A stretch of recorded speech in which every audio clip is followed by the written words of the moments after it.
Hi, everyone. Hi. Good morning, good afternoon, good evening to everyone watching us from wherever you're watching us around the world. I hope y'all can hear me. Can you hear me? Let me know in the comments. Can you hear me? Can you hear me? Uh, Abraham Adekunle said, Nice, I came early. Congratulations for making it early. I hope you are having a. All right. They're letting me know that they can hear me loud and clear. Loud and clear. Thank you all for, joining me live. We have 19 of us live right now. And I want you to smash that like button, like we always say. Let us have 19 likes, okay? Already on this video. Like 19. We are 19. Let's get 19. And keep smashing it and sending it to people you know who need to, who need to watch this. Like I always say, it is your civic duty, your civic responsibility to ensure that people are watching us live. It is your civic responsibility. Smash, destroy the like button. I'm not going to waste so much of our time. We'll discuss something shortly, and I'll call it a day, and I'll bow out. So if you want to, if people need to join, usually whenever I do a live, it's like 30 minutes in, and then I have most of the people joining. But this is going to be a quick one, so please let people, if you have someone who needs to see this, let them join in now. Join in now. Okay, before I bow out. What am I going to be talking about today? I'm going to be talking about a favorite subject of conversation on this channel. Dr. Carlson. That's what I'm going to be discussing about. But before I get into that, let me greet the people who are joining us. Good good evening, John. Right? It will be evening right now I guess, or good afternoon, whichever one it is. Hello to you, to the cat lady. Much love to you from Nigeria. I hope wherever you are is wonderful. I hope you're having a blast. I hope this will be what you expected when you clicked on this video. I hope to not disappoint anyone. Okay. I believe this is going to be an interesting live stream. We're going to be talking about things that are very interesting. And I have a couple of clips that I just want us to go through. Not a couple, more like 4 clips, right? The first clip we are going to be reacting to is one with the executive producer, that's Charlie Kirk's executive producer, talking about who the man was and kind of like the infighting in the conservative movement. We are going to watch that. And then I'm going to give you my reaction to that, because when I watched it, I had so many interesting things that I wanted to say. I felt there's so many things that was being said, and I was like, nah, yeah, something needs to be said. And I'm going to address that. And we are going to react to everything that Tucker has been saying since on different shows since Charlie's passing. So I'm going to be reacting to that. Everything he has said, especially from what he said when he was with Meghan Kelly, what he said when he was with JD Vance, and what he said during the memorial. So we are going to be looking at 3 things that Tucker said. And I want to say ahead of time to everyone who is joining me, and I know many people who watch my show are huge fans of Charlie. I am going to be a bit critical of. I'm going to be critical. Let me not say a bit. Let me not try to make it lesser than what it actually is. I'm going to be critical of somebody who has passed. And I know it may be somehow for some people like, how can you be critical of him? Let us honor his memory. Yeah, I want to honor his memory. And that is why I want us to. There are so many things about Charlie that are, things that we should learn, things that are admirable, things that are commendable. Okay. And there are some things about him that should be lessons. And maybe a slight cautionary tale of how to and not to do things.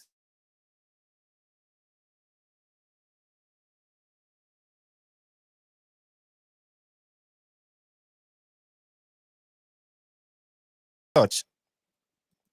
Sorry, my camera just went off. I don't know why. Sorry about that. Anyways, I hope I'm still live. Yeah.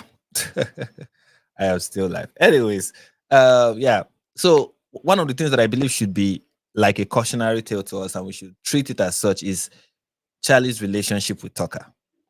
I think is an asterisk on his legacy. It's just the truth, and I know some people don't like it, and it's going to be a problem for conservatives in America.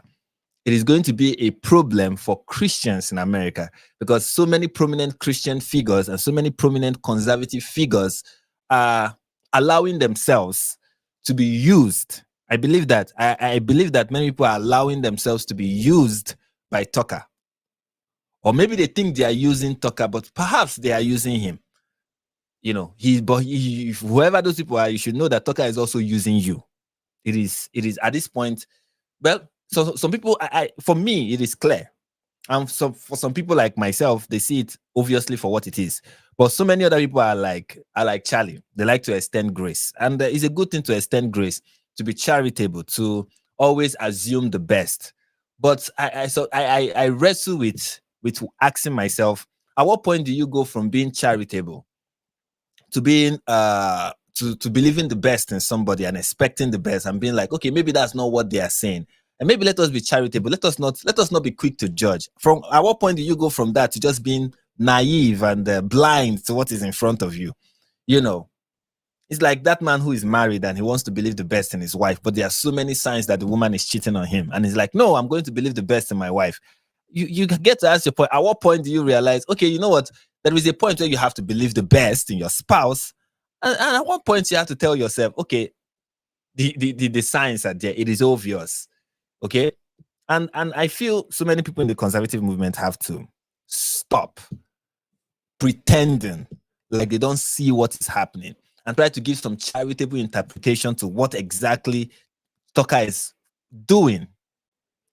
And we are going to be talking about all of that, and I've already dived into it because I want to be straight to the point and finish this as quickly as possible. But once again, I want to remind everyone, okay, smash the like button, destroy it, and even the love button on the reaction button on the live chat. I want you to hit that as well. I want to see love and 100 flying and all whatnot. I want you to do all of that, okay? And if you're not yet subscribed, please subscribe, and share this, okay? And I also want to see your live comment. I go live, not I live, okay? I don't live. I go live to see the live comments, okay? That is what I do. That's why I go live, okay? Every time I'm live, I'm just looking at the live comment. I'm like, wow, there are people these are real people that are watching me. And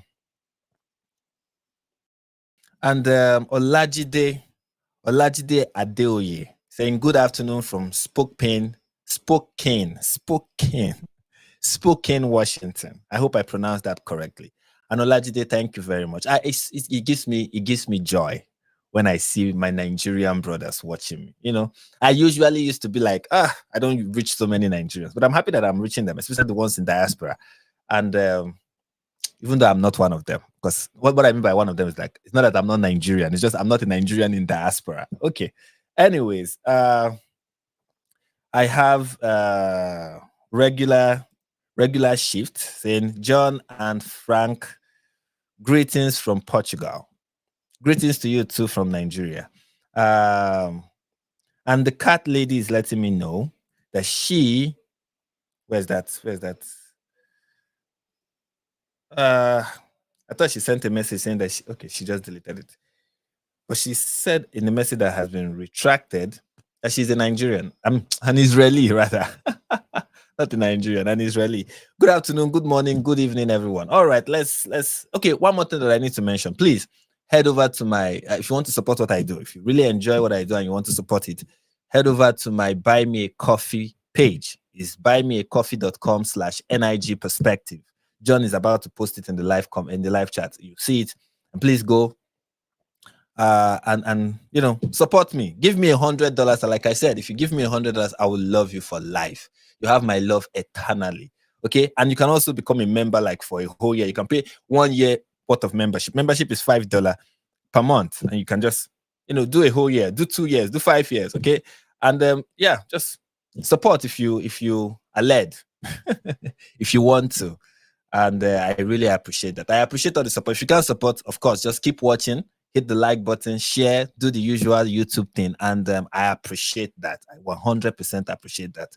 And now let's get to the video. So the first video we are going to be okay, before we get to the video, I just want to highlight some live chat. This is from Nikhil Yadav. I said, I am Hindu from India and I support you, brother. Thank you so much. Thank you so much to my Indian friends.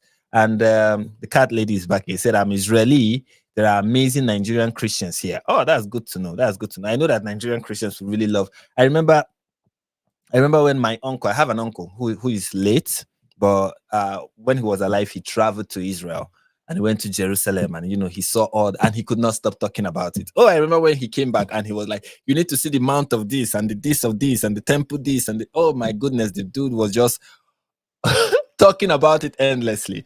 And it made some of us who are listening kind of jealous. But anyways, I look forward to one day getting to, see all of that, I believe it's going to transform it's going to be a transformative experience. I can already imagine it. But yeah. So let's get into what I'm here for and what this live stream is about. So first we are going to be reacting to I think this came out recently, about 7 hours ago. So this is like we're reacting to something that just came out like 7 hours ago, and is an interview between the executive producer of Turning Point USA and Charlie's executive producer and his best friend Andrew Covert. And we get to talk. He spoke a lot about Charlie and the kind of person he was, what he was like, the things he was. He gave a lot of like personal details of who Charlie was, and they were very, very admirable and impressive stuff. Like, Charlie is an extraordinary figure. I cannot deny it. Even though I'm about to criticize him, I cannot deny the fact that this person is extraordinary and achieved so many things that I don't know if I'll be able to achieve. This guy is like, Charlie was an extraordinary figure. He was an extraordinary figure. He's like, I regard him as one of those kings we see in the Bible who really did extraordinary things. Like David, honestly, like Jehoshaphat, like Asa, like many great kings, like many great biblical figures. He's really that kind of impactful for God, impactful for the kingdom of God, impactful for Christianity, impactful for whatever he stood for. He was really an impactful and efficient and larger than life figure at this point. And it is not because of his passing, but it was something that was obvious to so many while he was alive. And nothing can take that away from him. He's still a great person and somebody who I aspire to be like in so many ways. Okay, I cannot take that away from Charlie. But we still have to be critical too. We cannot just look at it with this kind of awestruck eyes and like, oh, this person could do no wrong. I mean, David slept with Bathsheba, right? Who else? Asaph, tried to sacrifice, try to perform the role of the priest. Who else? Jehoshaphat aligned himself with Ahab, and great leaders do horrible things. Abraham lied. Jacob, we all know what Jacob did. So you can go through scriptures or whatever it is, whatever great figure you emulate, and you always find something about that person that is kind of what you look at and you tell yourself, this is something that I should not do. When you look at a great person, there are two things you learn about from a great person. You learn what you should do and what you should aspire to become, and you also learn what you should not do and what you should not persist in. And we are going to be looking at that first with Charlie.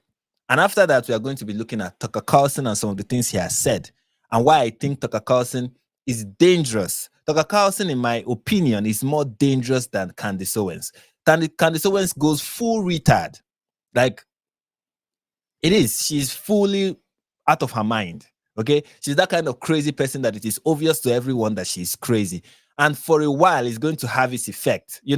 When you are traveling and you see a crazy person on the street. It gets your attention. You're going to look at that person for a while.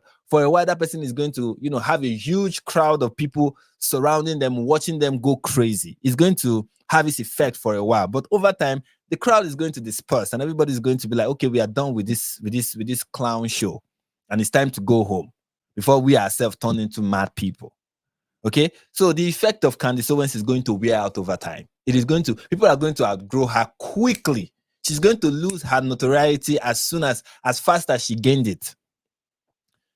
Just like someone like Alex Jones. Even though Alex Jones is still kind of popular, but his popularity is waning. It's like going away. And of course, obviously so. At one point, people are going to get tired of the crazy yelling guy who is sweaty and fat and has this crazy voice. At one point, people are going to be like, okay, I'm too old for this. At one point, people are going to go, I'm too smart for this. It was fun in the beginning, but now it is not. But not with Tucker. Tucker has staying power. He does, because he's not fully crazy. And he tries to appeal to sensible people. He tries, especially to Christians, to conservatives, to Christians, to well-meaning people. He's like, and that is what is very dangerous about Tucker. And we are going to see just how that plays out. Okay, in this live stream with the videos I'm going to react to, you're going to see just how that plays out for Tucker especially, and how he tries to appeal to sensible people. How sensible people on one hand will be like, okay, yeah, he says some crazy things every once in 5 days, but the 4 days before the 5, he was saying so many things that I agree with. And I'm like, and when people are like, Tucker is this, Tucker is that, Tucker is this, Tucker is that, people are going to go like, oh, I watched one of his videos and this guy was just exceptional. He was saying things that I 100% agree with. So I don't understand why he's being criticized. Not knowing that, no, he's using all those normal, sensible things as a shield for the ridiculous things he's going to push later.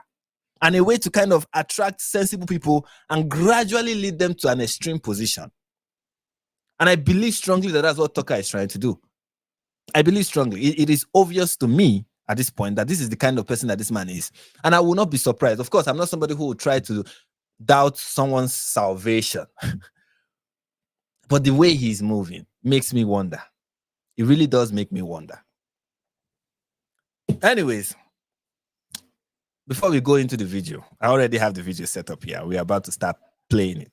Before we go into it, please, as I said, smash the like button.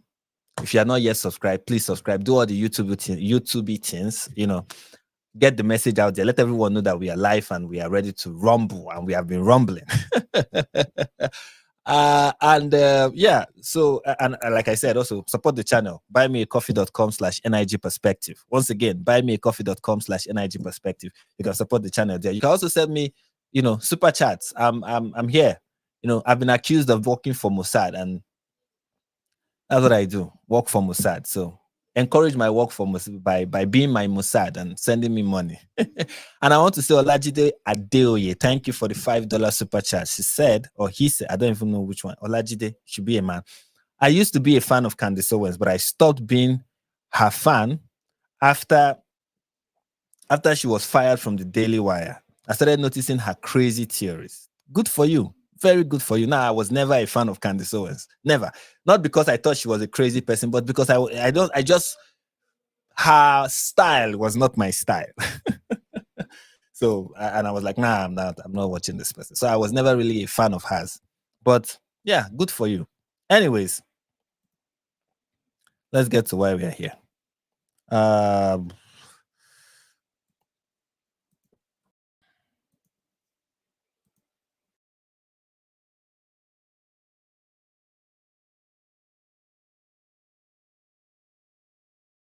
Okay.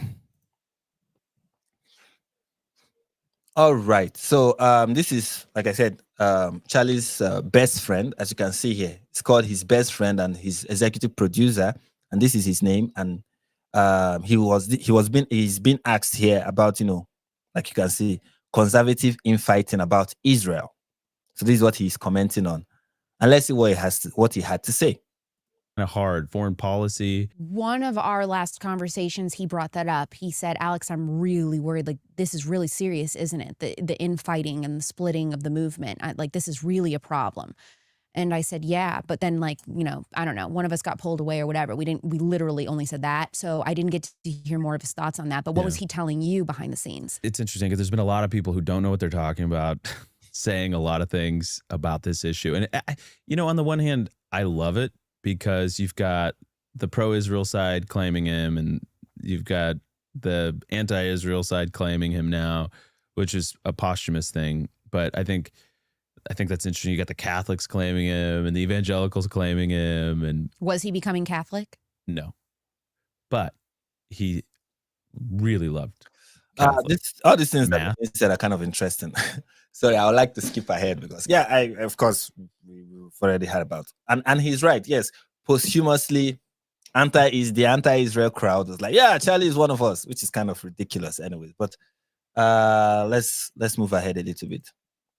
Catholic mass and the fact that online like we do, and Charlie was aware of it. Oh yeah. I will say, as far as the rumors go, for donor pressures and all of that, and you can tell me if I'm wrong. Internally, what I noticed was, yes, he was getting pressure about having Tucker speak. There were people angry that we were allowing Tucker to speak. He wanted to double down and said, I don't care that people are mad. I have tons of different ideologies on this stage, religions, viewpoints within the conservative movement. Everybody's welcome. I want everybody to have a chance to share their ideas. Mm-hmm. And that's the only pressure I know of as far as donor pressure that he ever received recently. A couple things that it's worth clarifying. You know, and you asked me this earlier, so let me make sure I'd say it. Charlie's position on Israel was very clear. I like them more than I like Hamas. I just wish I was free to criticize Israel and not be labeled an anti-Semite, because I can. This is something I don't really. I'll be honest about to you. This is something that sometimes I get it, sometimes I don't. Like sometimes I get where criticisms of Israel can be labeled anti-Semitic or can be labeled anti-Israel hatred or whatever. And I think so many people on the it's fair enough to say it at this point. That so many people on the pro-Israel side cannot differentiate between somebody saying something ignorantly from somebody saying something from a place of hate. Like, I have been a recipient of this kind of response, so I know what I'm saying. Okay, and it's fair to point out that sometimes you might make an ignorant statement. For example, you can say something ignorant about maybe Israel or Jews or whatever, something that you didn't know. Oh, I'm not supposed to say that, or okay, this is how it is being construed by some people who might listen, and this is what they might hear. Although that's not what you're trying to convey, but this is what they might hear. And some people in the pro-Israel crowd kind of will hear it and will be like, how dare this person say such a thing? This is blood libel, or this is, anti-Semitic, or this is whatever. And for me, I'm like, calm down. Maybe that's not what the person is trying to say. Maybe that's not what they are trying to insinuate. Maybe they're just being wrong. Some people, you see, about Israel, some people are wrong. They're not anti-Semitic. They are just wrong. They are not spreading blood libel. They are just wrong. Okay, let's say I see a wrong news article. I've even spoken to people privately. There's this guy, especially when the war began. I spoke with somebody. I spoke with somebody from, was it Tunisia or Morocco? One of those countries. I think Morocco. It was weird. Somebody from Morocco reached out to me in a private conversation on Instagram. And he was asking me questions about Israel. Now, I'm not even an Israeli. I don't live anywhere close to Israel. But at least I knew some basic facts about Israel. So he was asking me some questions and was bringing some things up to me. And when we finished speaking, I realized this person is not an anti-Semite. Even despite the fact that this person is from Morocco, this person is not an anti-Semite. This person was just misinformed. And towards the end, he was like, okay, I see where you are coming from. Oh, I appreciate that I had this conversation. You've opened my mind to so many things about this conflict that I did not even know. Now, when this person speak, people in the pro-Israel side will quickly label them as hateful, bigoted, anti-Semitic. And no, sometimes people are just ignorant. And it is, instead of just labeling them anti-Semitic, why not explain to them why they are wrong? Like, I don't think it's fair for that so many people will look at something that Charlie said while he was alive, or while he was alive. Some people accuse him of being anti-Semite, an anti-Semite. And I don't doubt that it happened because it has happened to me. Yes, me. Although it was not a comment that I made in public, it was a comment that I made privately. You understand? It was a comment that I made privately. So I get that 100%. And even on my own part, the comment I made, I could see the ignorance of it or the insensitivity of it. But it wasn't coming from a place of being an anti-Semite. And I that's why I want to encourage people who are pro-Israel, whether you are a Jew or not. And so especially those who are very well informed and can be frustrated by how conversations around what is happening about this conflict is being carried out, how the conversation is being carried out and what is being said. It can be frustrating at times to hear what people say about it. But in your frustration and the fear, of course, there is this fear of increase and the rise of anti-Semitism. We've heard about it. But in all of that, don't be easily carried away to say somebody is being an anti-Semite. Some people are just ignorant. Some people have hubris. Sometimes it's just their hubris at work that make them do certain things. Not really because they really hate Israel or because they really hate Jews. And I think it's important for people who are on the pro-Israel side to be a bit less agitated, a bit less on the attack. Like whoever says something wrong, I'm going to, instead of pointing to the person why they are wrong, I'm going to just devour this person and attack this person and shred this person to pieces and expose them for being morally, for having a broken moral compass and all whatnot. Sometimes they don't have a broken moral compass. They just have the wrong facts. They just have the wrong information and they're operating based on that wrong information. And your response to them is to provide the accurate information and make a better case for why they are wrong. That is what it is most times. And of course, you can also see where you are in a conversation with certain people and you just realize these people are clearly anti-Semitic. These people clearly hate Jews. These people clearly hate the state of Israel. These people are operating from a different paradigm. They are not ignorant. And if they are willfully so. You understand what I'm saying? There are people like that. And there are also people who are not willfully ignorant. They are just privy to wrong information and they are operating based on that. And it's good to differentiate so you don't demonize people and push them away. On the other hand, well, I'll save that. Let's just keep watching. Criticize my own government and not be called anti-American. Right. But why do I have more freedom to do, that and not criticize, a foreign government? And he was really upset that there was this sort of clampdown on the freedom of expression, the freedom of ideas, free speech when it came to a foreign government. And I will say this, he felt like he had earned the right as a friend of the Jewish people over the years and all of the things that he had done. He felt like his bona fides in that respect were unassailable and that he should have the freedom to say, hey, it's time to end the war. Hey, it's time to stop the killing. But, with Tucker, for example, we took some pushback. We lost some donors. And what's interesting is it wasn't necessarily Jewish donors, although that's a misconception about Turning Point's funding base, by the way, is, it's not a whole lot of Jewish donors. It's just not. There was always, I saw the comments online like, oh, the Jewish shekels or something like, it's all this gross stuff. It just wasn't true. And it isn't true. But we did lose, one in particular towards the end that was frustrating. There's this great clip when we were in Myrtle Beach and he got asked if, from somebody in the audience, if he was going to, debate Candace or, disavow Tucker. And Charlie's answer I thought was amazing. I remember he came off stage. He's like, "Do you like that one?" And I was like, he would always ask that for reassurance. Yeah. He always loved like, "Did you see that? Did you really listen? Yeah. Do I look good? Was that a good clip? Do you think that'll go viral?" Yeah. And I remember saying like, "Yeah, I thought it was amazing. It was morally so crystal clear." And he basically said, "I don't appreciate being morally black." And and every time people would say that to him, he would dig his heels in. It's like, well, maybe Tucker's going to give 2 speeches now at AmFest. Yeah. Or maybe I'll invite so-and-so. That was one thing, like Charlie and I, all right, before I relate to him.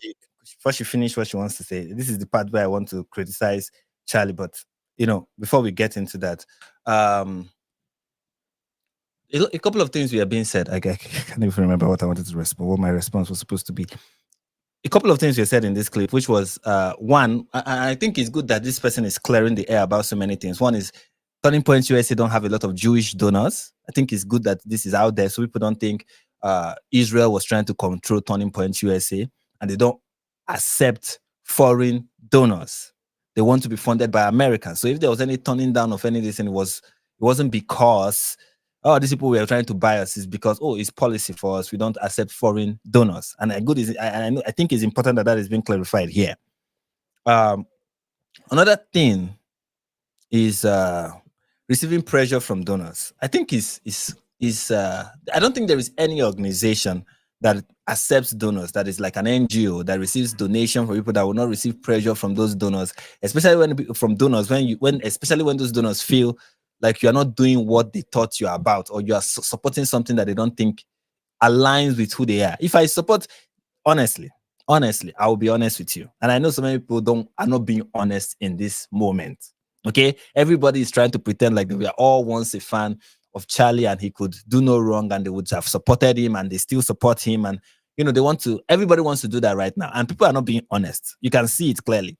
But I will say this: if I was someone who was donating to Turning Point USA, I am being honest. If I was somebody who was a donor of Turning Point USA and I am an American and I support their organization and I donate my money to them regularly, they are going to lose me if they keep having Tucker Carlson. They without a doubt, they are going to lose me. I don't care.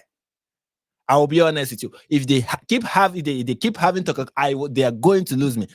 It's like saying I lost donors because I kept platforming Candace Owens. I don't know if you understand. It's like he said later, I think he's going to appear later. He said that Charlie Kirk was somebody who had so many people on stage. I think he already said that or something. That he had so many people on stage and he's not going to, push people away. He's somebody like Turning Point USA. His events, like Charlie would say, that his events had so many people on and he embraced so many speakers. Yet, why did he not embrace Nick Fuentes? If he was all about embracing every speaker out there, irrespective of who they are and how they behave and what they promote, why didn't he embrace every kind of speaker? Why wasn't Nick Fuentes ever allowed to speak at Turning Point USA? Why? Was it because he was trying to obviously destroy the organization? Or is the criteria, okay, if you are not obviously trying to destroy my organization, even though you are not so obviously trying to exploit it, I'm going to give you a platform. Is that the criteria? Now, when it comes to platforming, which is something that I feel when people say this, especially when they say this, when people are Turning Point USA and other kind of organizations, when they say this, they are being dishonest and they know it in a way, or maybe they don't know it. What I mean by they are being dishonest is when Turning Point USA had Hassan Piker on, when Turning Point USA had Cenk Yuga, however his name is being pronounced, when they had those people on, it's not the same as when they had Tucker on. Tucker is never on any debate panel. Tucker is not ever being challenged about anything he says. If Cenk is on Turning Point USA, he's going to be in a debate panel. If Hassan Piker is on Turning Point USA's platform, he's going to be in a debate panel. If Turning Point USA ever platformed Destiny, it's going to be to debate him. But that's not how Tucker is being platformed, and it is clear. Tucker is given time to speak without anybody criticizing him. Tucker is going to go on stage and say things that are obviously false. Mischaracterize people who are a prominent member. Tucker is going to use his platform to attack other conservatives and do so vehemently and dishonestly. And you're going to see all of that and pretend like it is not happening. Let's give him more platform. Everybody gets a chance to speak. Really? When some other people are on your platform, it is for a debate. And you're going to bring the best debater just to demonstrate that this person is wrong. But then there are other people you put on your platform who just get to say whatever they get to say. If Tucker was on a debate panel, like Dave Smith was on a debate panel, although so many pro-Israel people had an issue with Dave Smith being in a debate panel with I've forgotten the name of the other guy, the other Jewish guy. I had no problem with that. It was a debate. Although some people were like frantic about it and we are going crazy about it. I don't think that is an adequate. I don't know why people do that, but I had no problem with that because I know that is how Charlie will have anybody on Turning Point USA who he doesn't agree with. They'll be on a debate. But when you put Tucker on, you give him time. He speaks, says whatever he wants to say. and then laughs like somebody who is possessed, and then goes upstairs and sometimes he's on a panel, but it's not a debate panel, just to discuss and give him opportunity to keep on saying whatever he wants to say. Those are not the same thing, and these people should at least recognize that is not the same thing, especially when they want to throw this line of, hey, we put so many people on our platform, it's not an issue. Why are people having an issue? Because it's stalker. We put anybody can come on our platform, anybody. We put people on. We bring people from all over the political spectrum, but you don't entertain them in the same way. So let's not pretend like it's the same thing. So much is that him and I both do that, where we don't like being told what to do. Oh, I've noticed that before. By the way. I know. Yeah, Andrew, I'm like, oh, there's so many things that we could talk about. How many times that Andrew and Charlie have had to put out fires for me that I've started. But like, yeah, when I'm told I can't do something, it's like, well, I'm going to do it even harder then. That's just my personality. Charlie is very much the same way. I think that's the key. It's like Charlie was a friend of the Jewish people and a friend of Israel.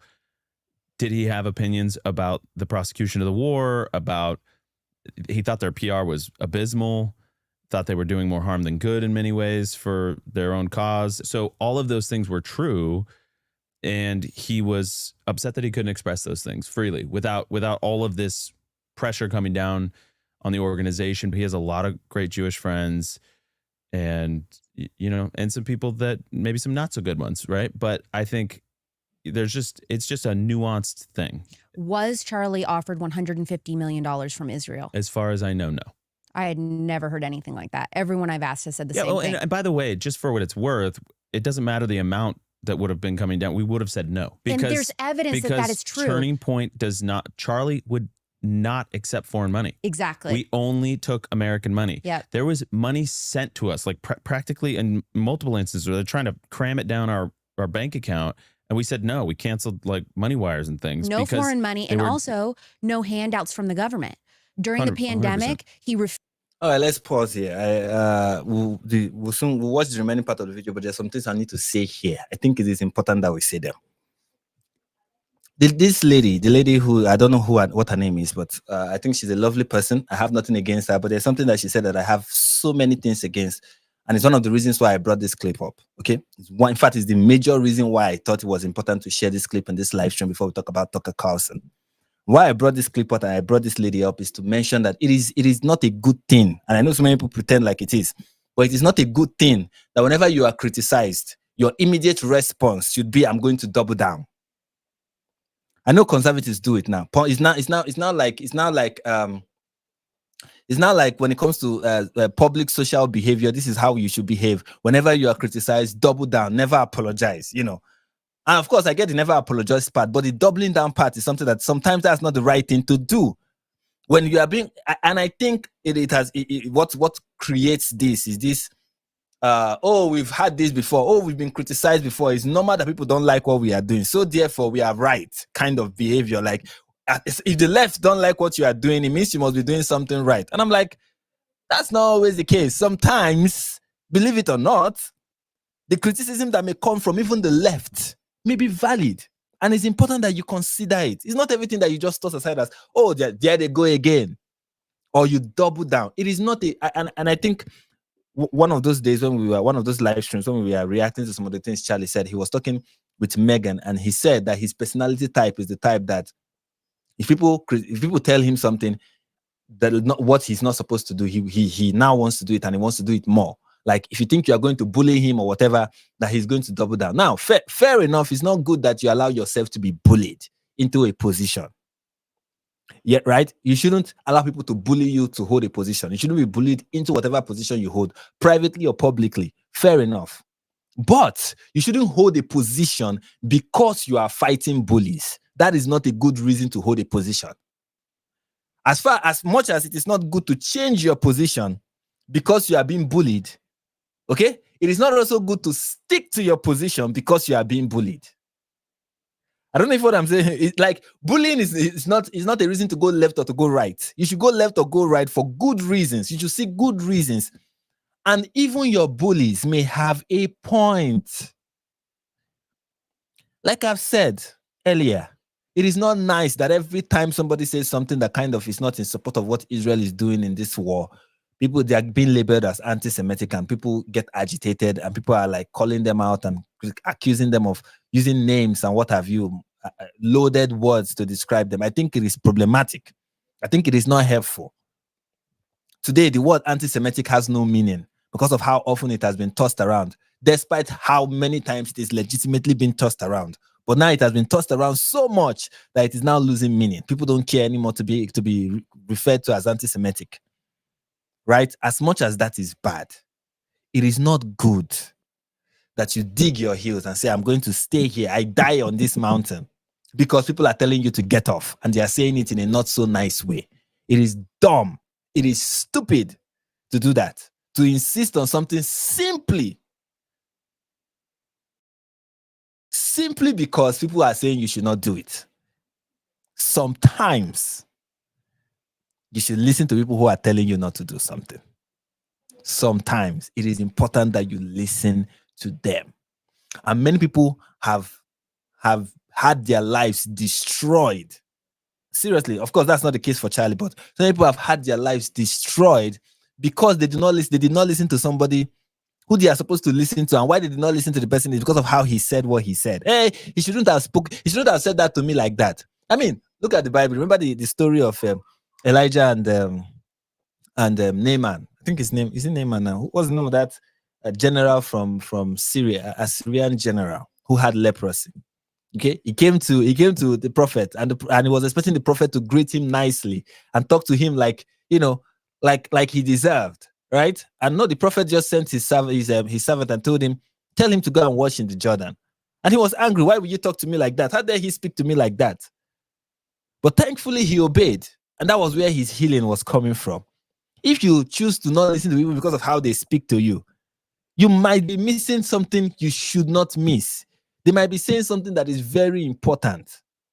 There's something that Jordan Peterson once said. I'm not quoting him exactly, but he said something to the effect of, listen to people, even the people you don't like, because what they may be saying is something that may save your life. Even when they are saying it in the most annoying, ridiculous, obnoxious way, even when they are not right in how they are presenting what is true. The truth is the truth, even if the person who is presenting it is obnoxious and annoying. And it's just unfortunate that someone like Charlie was distracted by how something is being presented to him, that he did not pay attention to what is actually being presented to him, especially when it had to do with Tucker Carlson. And that is the truth. That is the truth. I wanted to bring up a couple of Bible verses, but before I do that, let me just go through some of the super chats that I've received. This is from the devil you know. Thank you for the 400 naira super. What is this now? Super chat. Thank you so much. Thank you so much. Someone else. This is from Daniel Martins. Thank you for the 1,000 naira super chat. Hello to you too, and I'm happy that you are here. I'm happy that you are contributing to the success of this show. I am really happy to see that.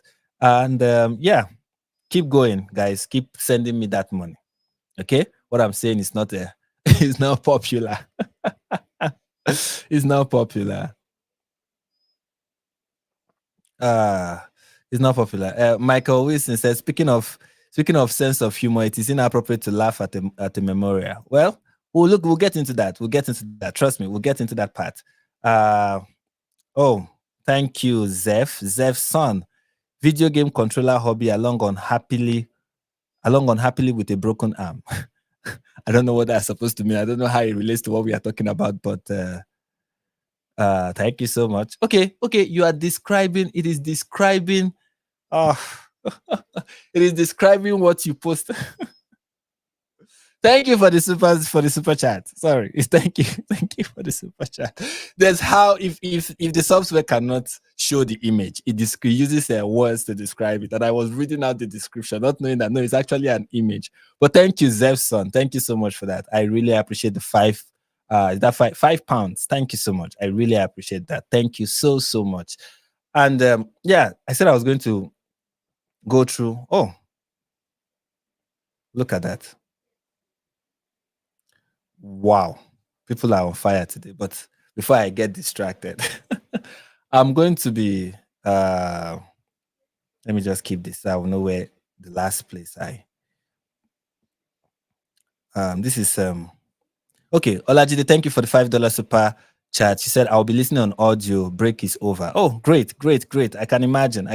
Different time zone. I get it. But thank you for listening. Thank you for being a part of this. I really, really appreciate you, and I appreciate you so much. I also want to appreciate Meme.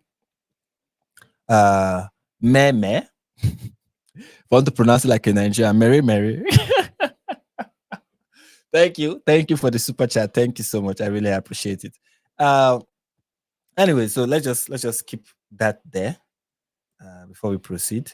As we proceed, and this is the Bible verse that I want to show us. This is the Bible verse that I want to show us. This is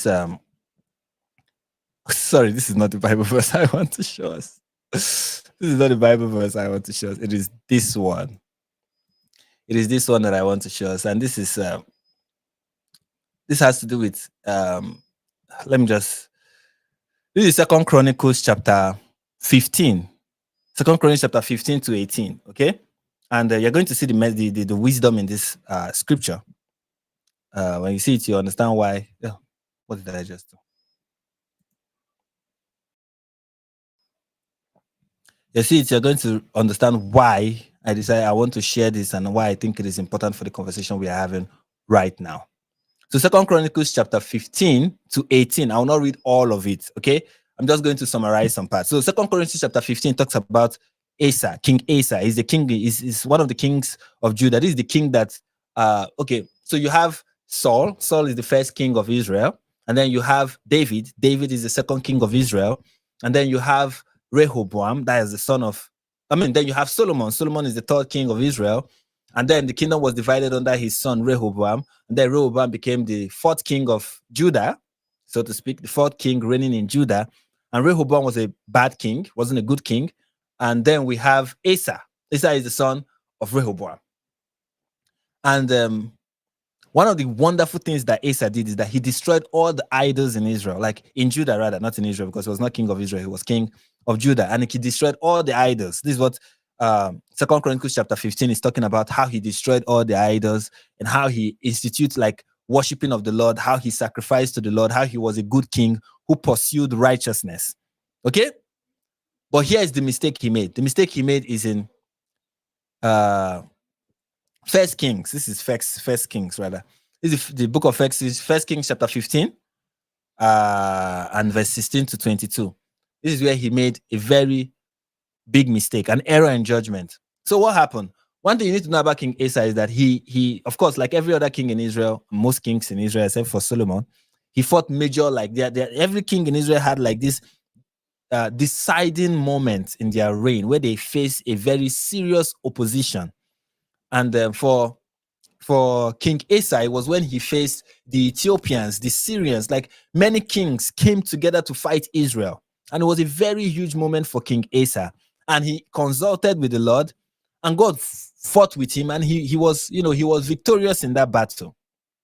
However, later in his reign, now this is somebody who has achieved major victory. This is somebody who has achieved major victory in the name of the Lord for the kingdom of Judah, right? But later, I don't know why I'm losing you guys as I'm speaking about the Bible. Why am I losing so many viewers? Please stay with me. Stay with me. I'll get back to talking about politics. Trust me. Just stay with me, okay? Stay with me. Don't, I hope I'm not losing you. Just stay with me. All these stories are going to make sense, and you're going to see how it relates to Charlie, okay? Of course, that's what you want to hear about. You want to hear about Charlie, you want to hear about Tucker, but I want to use scripture to explain it. And trust me, this story is going to highlight the point that I'm trying to make. Please stay with me, okay? Please. And for those who are here to smash that like button, smash the like button, okay? So people who left will be forced to will be forced to return somehow. Just please stay with me, okay? I'll try not to stay too long on this point and make it as quickly as possible. Okay, so the problem for King Asa came when he was facing the king of Israel. Now, the king of Israel had, let me read it. Let me just read it. First Kings chapter 16. Okay. In the 36th year of Asa's rule, King Baasha of Israel invaded Judah and captured the town of Ramah. he started making the town stronger, and he put troops there to stop people from going in and out of Judah. Now, this is not a good thing for the kingdom of Judah. When Asa heard about it, he took silver and gold from his palace and from the Lord's temple. Then he sent it to Damascus with this message to King Ben-Hadad of Syria. I think we should sign a peace treaty just as our fathers did. This silver and gold is a present for you. Would you please break your treaty with King Baasha of Israel and force him to leave my country? Now, Ben-Hadad did what Asa asked and sent the Syrian army into Israel. They captured the town of Ijon, Dan, Abel-Maim, and all the towns in Naphtali, where supplies were kept. When Baasha heard about it, he stopped his work in the town of Ramah. Asa ordered everyone in Judah to carry away the stones and the wood Baasha had used to fortify Ramah. Then he fortified the town of Geba and Mizpah with these same stones and wood. Now, I want you to take note of what King Asa did. Now, King Asa was facing the king of Israel, and he thought this is a simple problem. Okay, it's a simple problem. It's not like when I was facing all these kings that were trying to take away my land. When I was facing a big opposition, I mean, the king of Israel is a small matter. Okay, I can handle this. So he just took some gold and silver from his temple, from his palace, and some gold and silver from the temple, and then gave it to this king in Syria and told it to this Syrian king and told him, stop supporting the king of Israel and support me instead. Let me build alliance with you and help me. Okay, help me kick the king of Israel out of my territory and let me have control of my territory again. And again, notice something he said. I think this is important. He said, I think we should sign a treaty just as our fathers did. Put that in mind. What Asa was doing was something that kings before him had done. So he didn't see it as a problem. Like, our fathers did this thing. This is not a difficult matter. This is not a controversial decision. Kings before me had done so.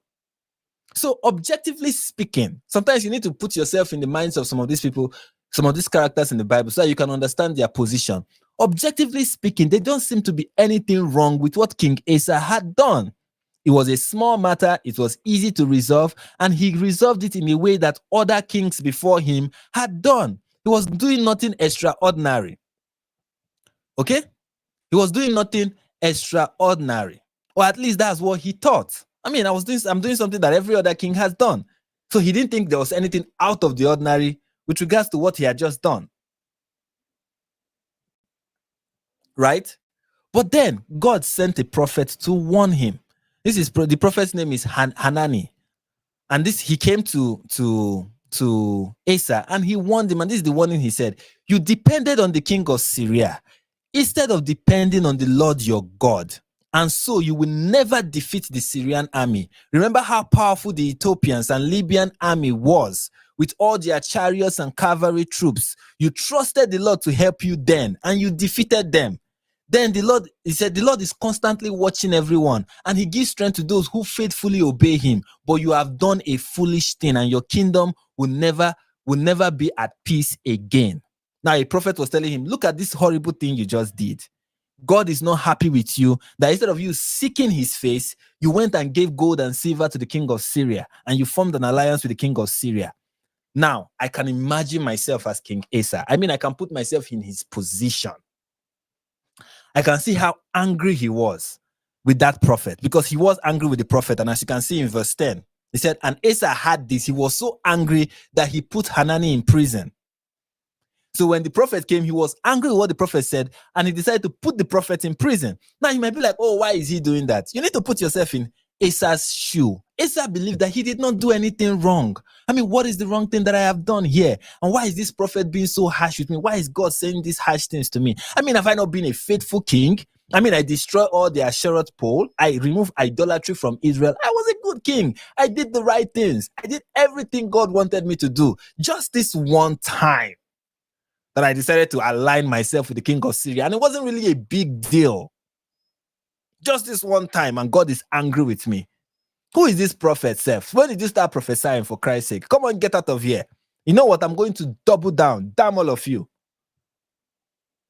And this attitude of Asa was what led to his death. As we are going to see in the next chapter, or the next verse. Everything Asa did while he was king is written in the history of the kings of Judah and Israel. And in the 39th year of his rule, he got very bad foot disease. Now, this is it. Asa got a very bad foot disease, but he relied on doctors and refused to ask the Lord for help. He died 2 years later. In other words, Asa doubled down. He decided, since God is angry with me, screw him. Essentially, you know what? I'm not going to ask him for help. He was angry with me the last time because I asked. I'm not going to ask him for help. That was Asa's response to being criticized, and it cost him his life. I'm saying that to say, and it is a very important thing that people need to understand.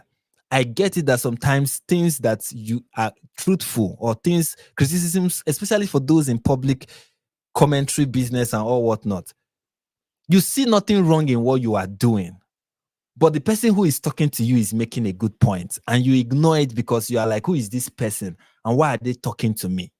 What am I doing wrong, for God's sake? What is out of place with what I am doing? And you justify, you defend, you do all whatnot about what you are saying and what you are doing. And everybody's like, hey, don't do this. And you're like, who are these people? Who are they to tell me what to do? You are building the attitude of Asa in your life. That's what you are doing when you behave like that. When you're like, these people, who are they to talk to me? Don't tell me what to do. You are building the attitude of Asa in your life. And the day you will need to listen to people, you will not listen to them again. No, you will not. When you build a character of not listening to people when they say things in a way you don't like, you are building you are forming a habit that in the future will destroy you. Asa's problem did not start when he had a disease in his foot and did not consult God. Asa's problem started when a prophet warned him and he was so angry that he locked the prophet up. He was so angry that he doubled down.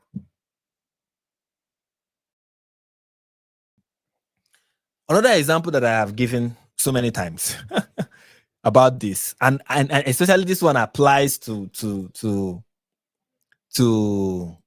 sorry, I'm preaching right now, but bear with me. I need to preach that gospel, ladies and gentlemen. I need to preach that gospel, okay? Just if you want me to continue preaching, say, preach on, pastor. I need to preach the gospel of be careful. The gospel of be careful. I need to preach it. I really need to preach it. I feel the need to really, really preach it.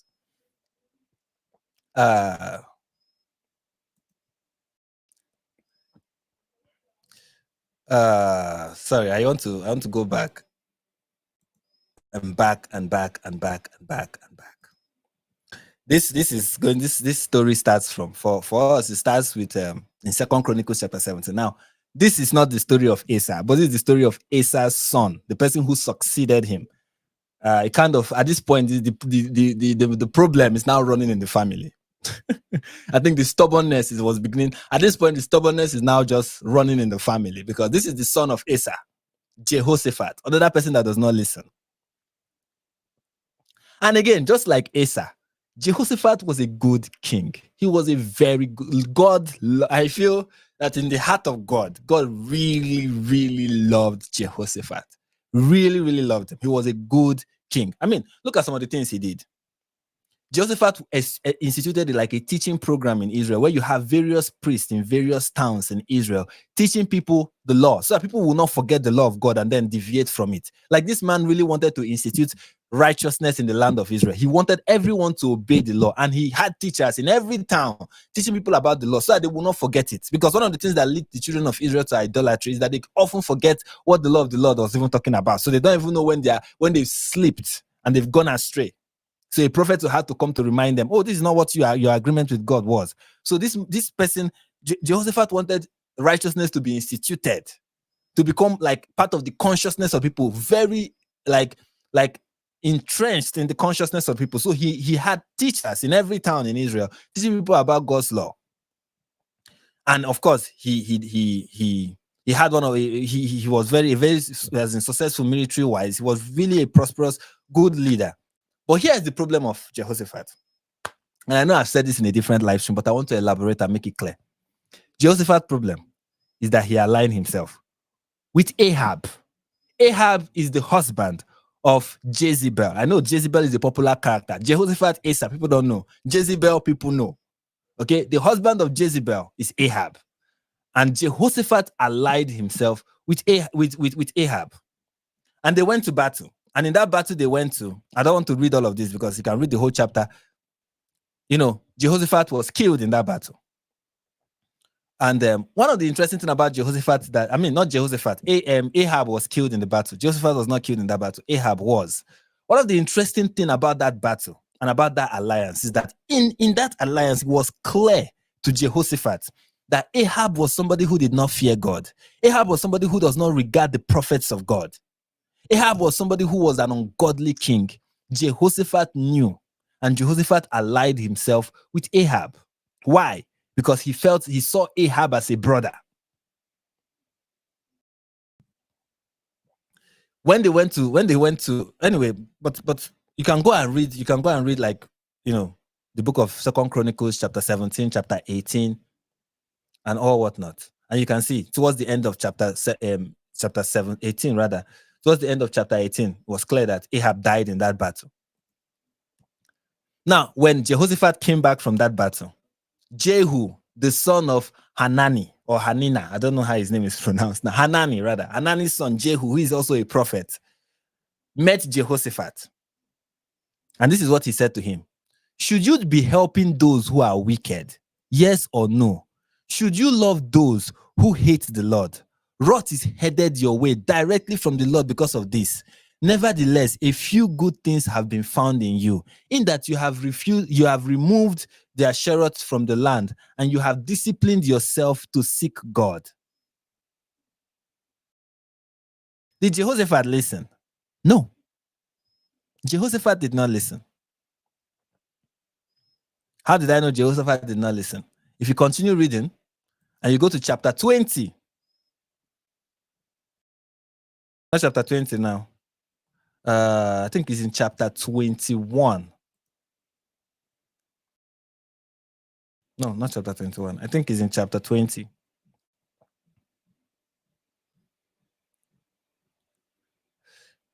Jehoshaphat still aligned himself with the son of Ahab, who was also a wicked king. And what was the alliance? They wanted to build ships. They wanted to build ships. And they were like, oh, let's build this military ship. Let us have a military alliance. And God frustrated the effort by making sure that those ships that they built sunk. He destroyed those ships, destroyed their effort. But that was God warning him. This person did not stop. You can see that Jehoshaphat did not learn his lesson. He did not learn his lesson. And to make matters worse, Jehoshaphat married his first son, Jehoram, to Athaliah, the daughter of Jezebel. This is to show you how much he did not listen. This is to show you how much this person did not listen. Double down, triple down, building alliance. This person is my brother. He's a family member, or whatnot. We are in the same camp. We are all fighting the leftists. Are you seeing the similarities here? The same thing. In fact, the same thing that you see among so many right wingers. It's just this. Let us build a coalition. Let us build an alliance. Let us defeat the left. Okay? That's all they are all about. They will go to I've had so many of them say, I will align myself with anybody as long as we are fighting the left. And I'm like, anybody? Anybody? Really? Anybody?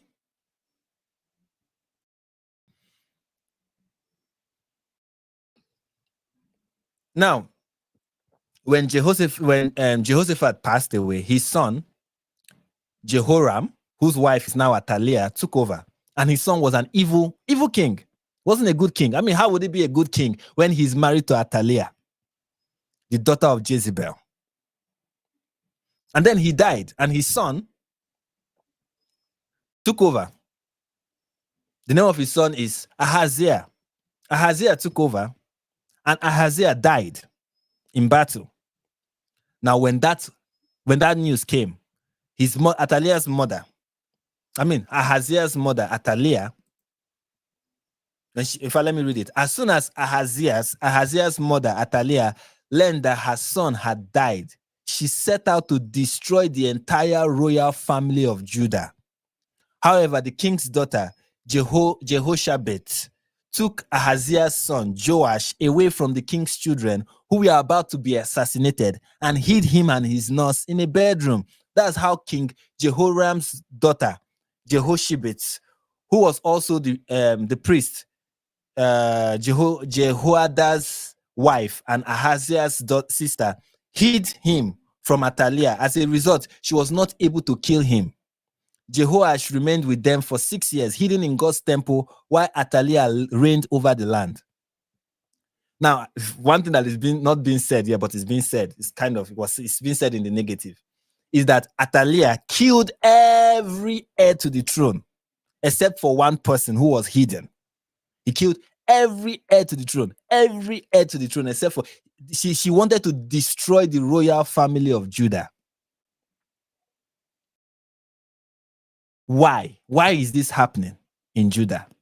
Because Jehoshaphat aligned himself with Ahab and did not stop. After aligning himself with Ahab, he allied himself with Ahab's.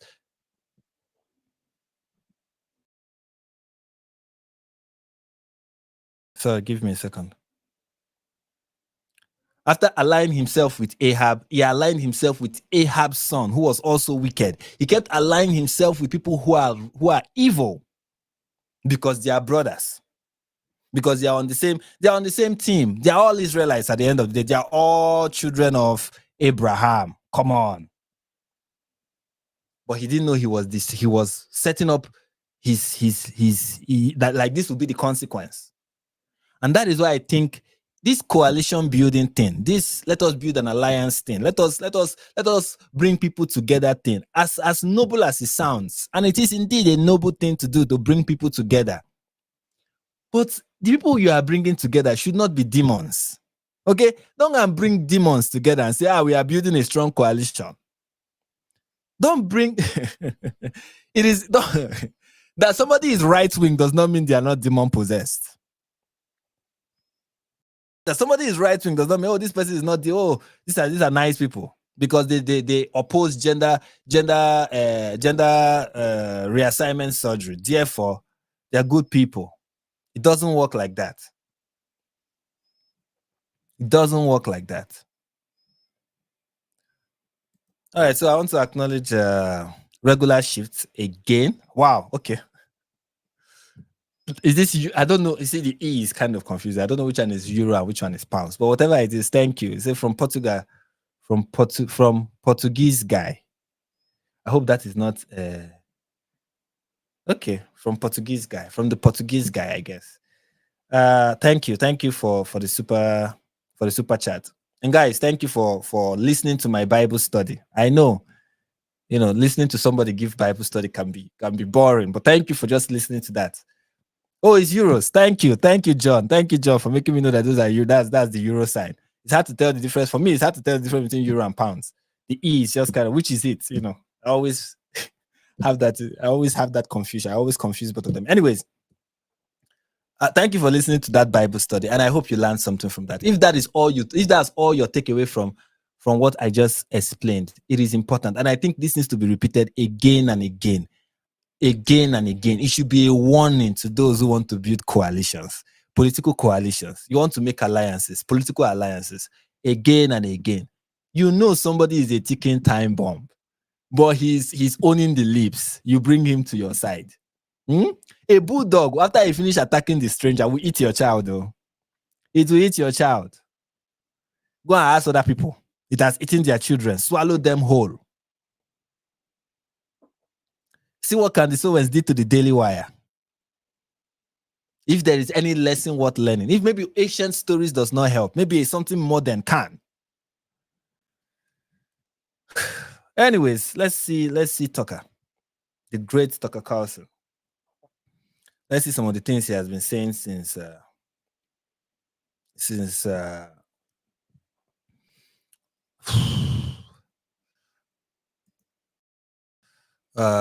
give me a second. Oh, I don't have the clip ready. Can you imagine? I do not have the clip ready, but I'm going to pull it. I'm going to pull the clip. It should be easy to find. The clip I want us to look at although I don't have it ready now, but as I'm talking, I'm going to try to get it ready. The clip we are going to look at is Tucker Carlson and Meghan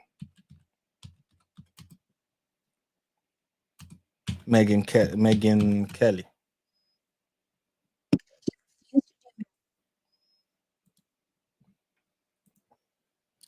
I think that clip is another.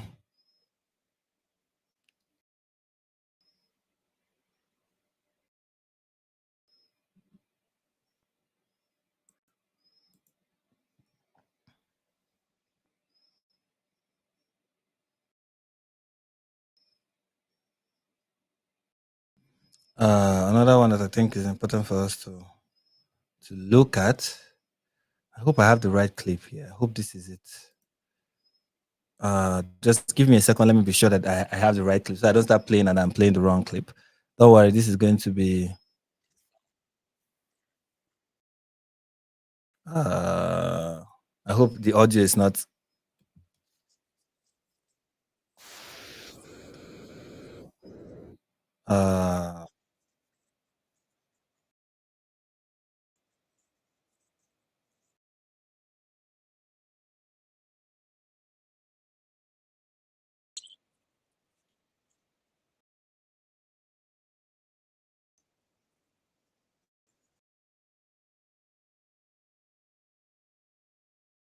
Right, I think I have the clip here. I hope you guys are not hearing that audio. Anyway, so here's the clip here. This is kind of like the first one, the first interview he did after Charlie's death. It was with Meghan. It was on Meghan's show, and this is what they were talking about. Nicest, most decent, non-ideological but sincere way. He was one of the only people, I mean, truly one of the only people to go to the president whom he loved. He loved Donald Trump, like personally as well. And I think the president really loved him in a real way.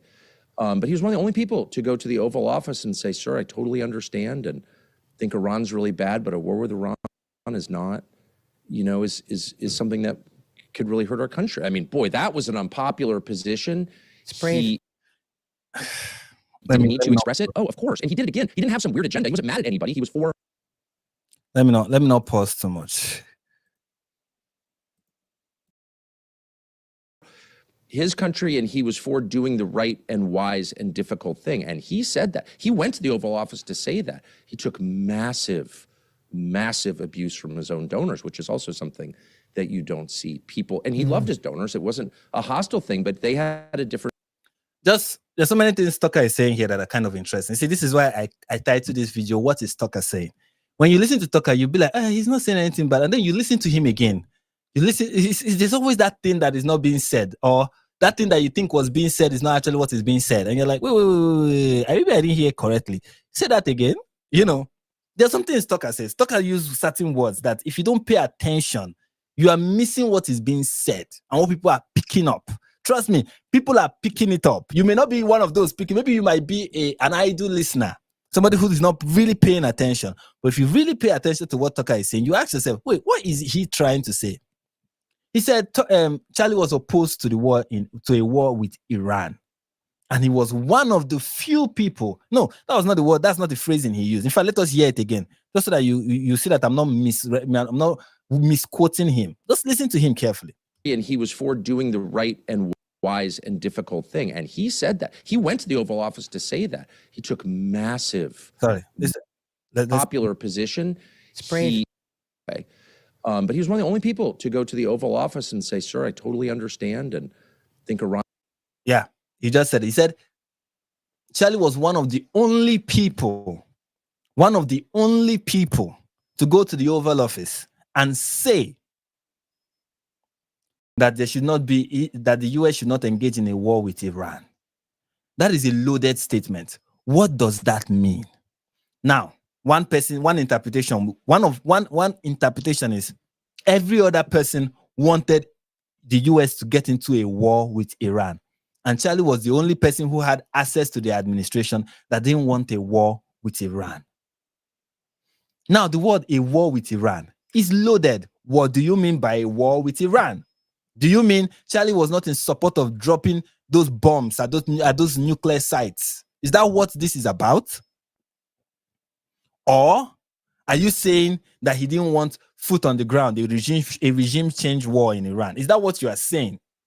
Now, if what you are saying is that Charlie didn't want a regime change war in Iran, you mean Charlie didn't want a regime change war in Iran, and he was the only person in the administration, or the only person who, or one of the only persons who had access to the administration that held that position, and that it was an unpopular position not to have foot soldiers on the boots on the ground trying to enforce a regime change in Iran. You are saying Charlie is one of those few persons. Is that what you are saying? If that is what he is claiming, that is false. Most of the people who we are talking, it's just some of us, I hope we are not in this, we don't put everything into a memory hole and kind of forget how things played out. But I still remember how things played out, and everyone who spoke about what, having that conflict, that 6-day conflict with Iran, everyone who was talking was opposed to having boots on the ground. Everyone who spoke was opposed to a regime change war. That was not what was being pushed for. If there was going to be a regime change, it was going to be an internal thing where the people themselves are going to revolt against the regime. That was what people were talking about. Nobody was talking about the US having boots on the ground, trying to enforce a regime change. Second, what people were talking about was about stopping Iran from developing nuclear weapons.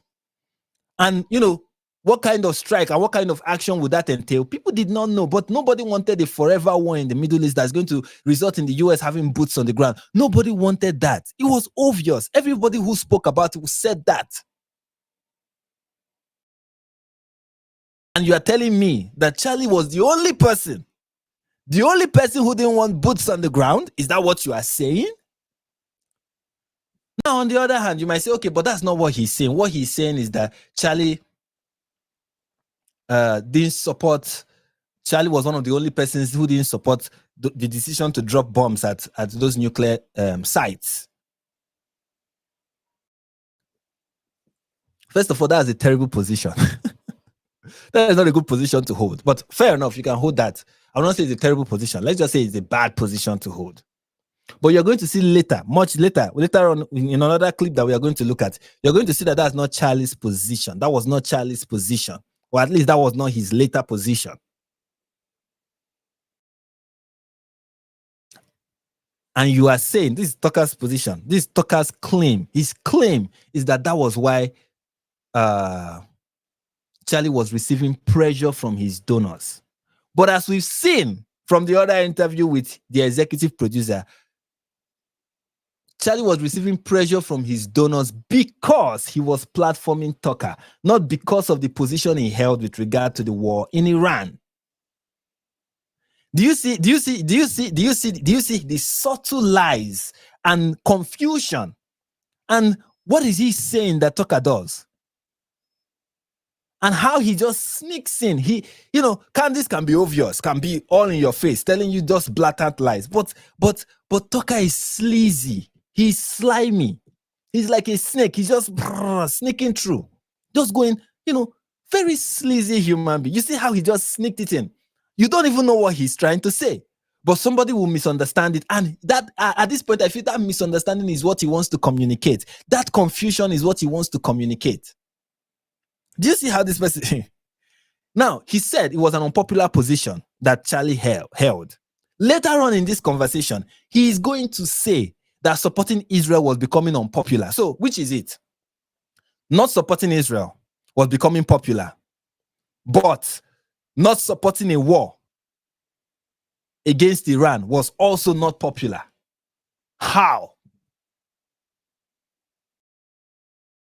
Those who don't support Israel are okay with Iran having nuclear weapons at this point because they know that where Iran is going to use it is probably in Israel. They don't care. They don't care about what that will create in the Middle East. They don't care. In fact, many people who are opposed to Iran having nuclear weapons are opposed to that because of Israel. So if not supporting Israel is now becoming unpopular, how is it that being opposed to the US having any strike on Iran is somehow also not popular? Do you see how those two statements contradict each other? But he just says it, and people, and even Megyn Kelly, sometimes I feel like sometimes you stay so long in show business that you don't really know how to do your job anymore. You're like, And this is one thing that I see it with Megan, I see it with Tucker, I see it with Charlie too. I saw it with him when I watched some of his past clips with regards to this issue. They act like I have like, even his producer said it. I have accumulated enough goodwill to be able to say ridiculous things. I think they feel like I have accumulated enough goodwill for me to say something that is categorically ridiculous and not get people offended by just how ridiculous what I'm saying. It's like I have earned the right to be stupid.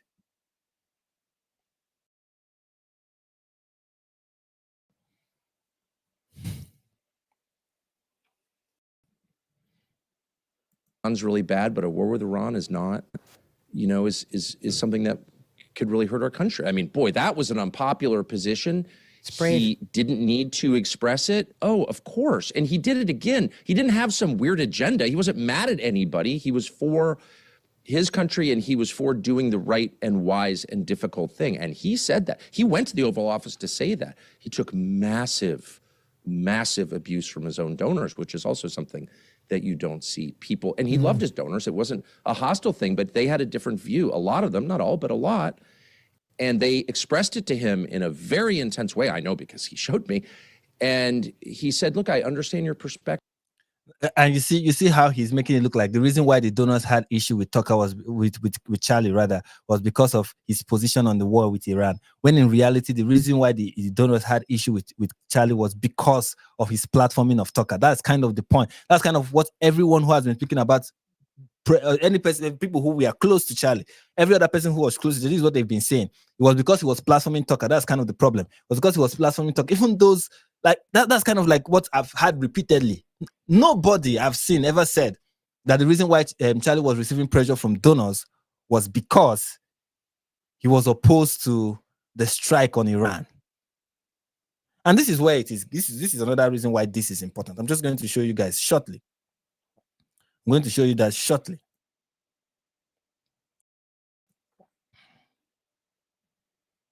Just stay with me. Let me pull it off. Just to show you guys just shortly just how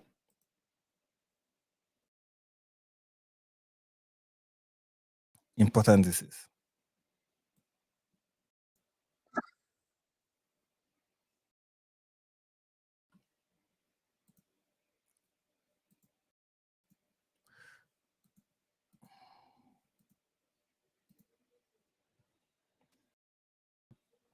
Now, this is the interview that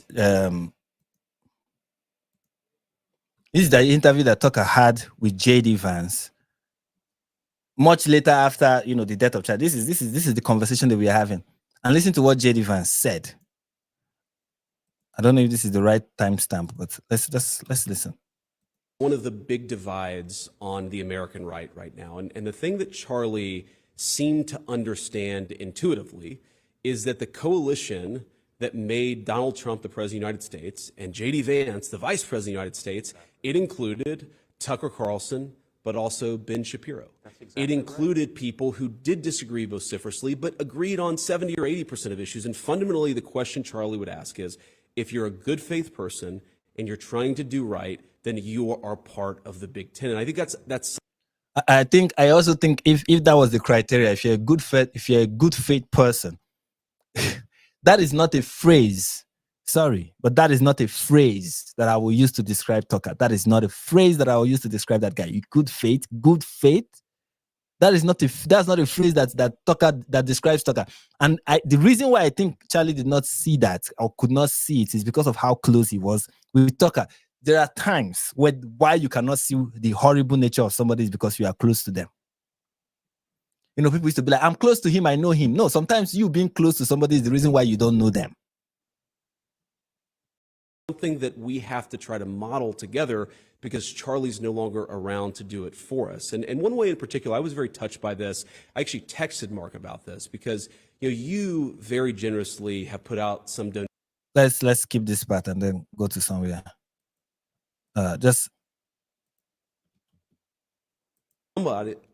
We're going to have to step in and fill the gap to provide for them in a way that was Mark from a faith. You're to say, I think now is exactly the wrong time to appropriate the memory of someone and the and the emotion that comes with that, the really intense emotion that all of us feel at his murder, and use it for your own parochial ends. Like, he stood for this, and I think the reason that Charlie was able to bridge the gap, particularly in foreign policy, is because he had, for example, genuine affection for Israel, which he expressed to me in private many, many times. Like, I love Israel.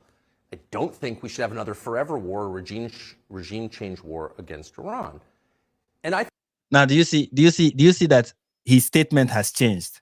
It has gone from, I don't think we should have a war with Iran, to, I don't think we should have a regime change, a war, a forever war with Iran. Do you see the change? The change has gone from a war. Now the kind of war is now becoming more specific. But when he was talking to Meghan, he didn't want a war. Now it's being clear, he didn't want a forever war. So if that was what Charlie was saying if that was what Charlie's statement was to the White House, I don't want a forever war, is Tucker saying that Charlie was one of the few people who held that position in the circle of people surrounding the administration? Is that what he was saying? I don't believe that is true. Rumor had it that one of the people that had issues with Trump's decision to Trump's decision to engage in a conflict with Iran was J.D. Vance, the very person he was sitting across from. Although, of course, these rumors are things that cannot be clarified. I don't know how true those things are. But it was clear that within the administration, there were those who were in support of it and there were those who were not. The decision of what the US was going to do at that time was kind of, nobody knew what it was going to be. And Trump was the one with the final call at the end of the day. Let's hope he makes the right choice. That was kind of how it was. And let's hope everything, whatever it was, that the choice was going to be would play out well. So all this, one position was unpopular. How did he know? Now he's saying that the unpopular position was we shouldn't have a forever war in Iran. That is the unpopular position in Trump's White House. Come on. Do you see how that is untrue? And of course, he's not going to make that statement that that's an unpopular position here. He's not going to say that here. But of course, he knows he has said that with Meghan.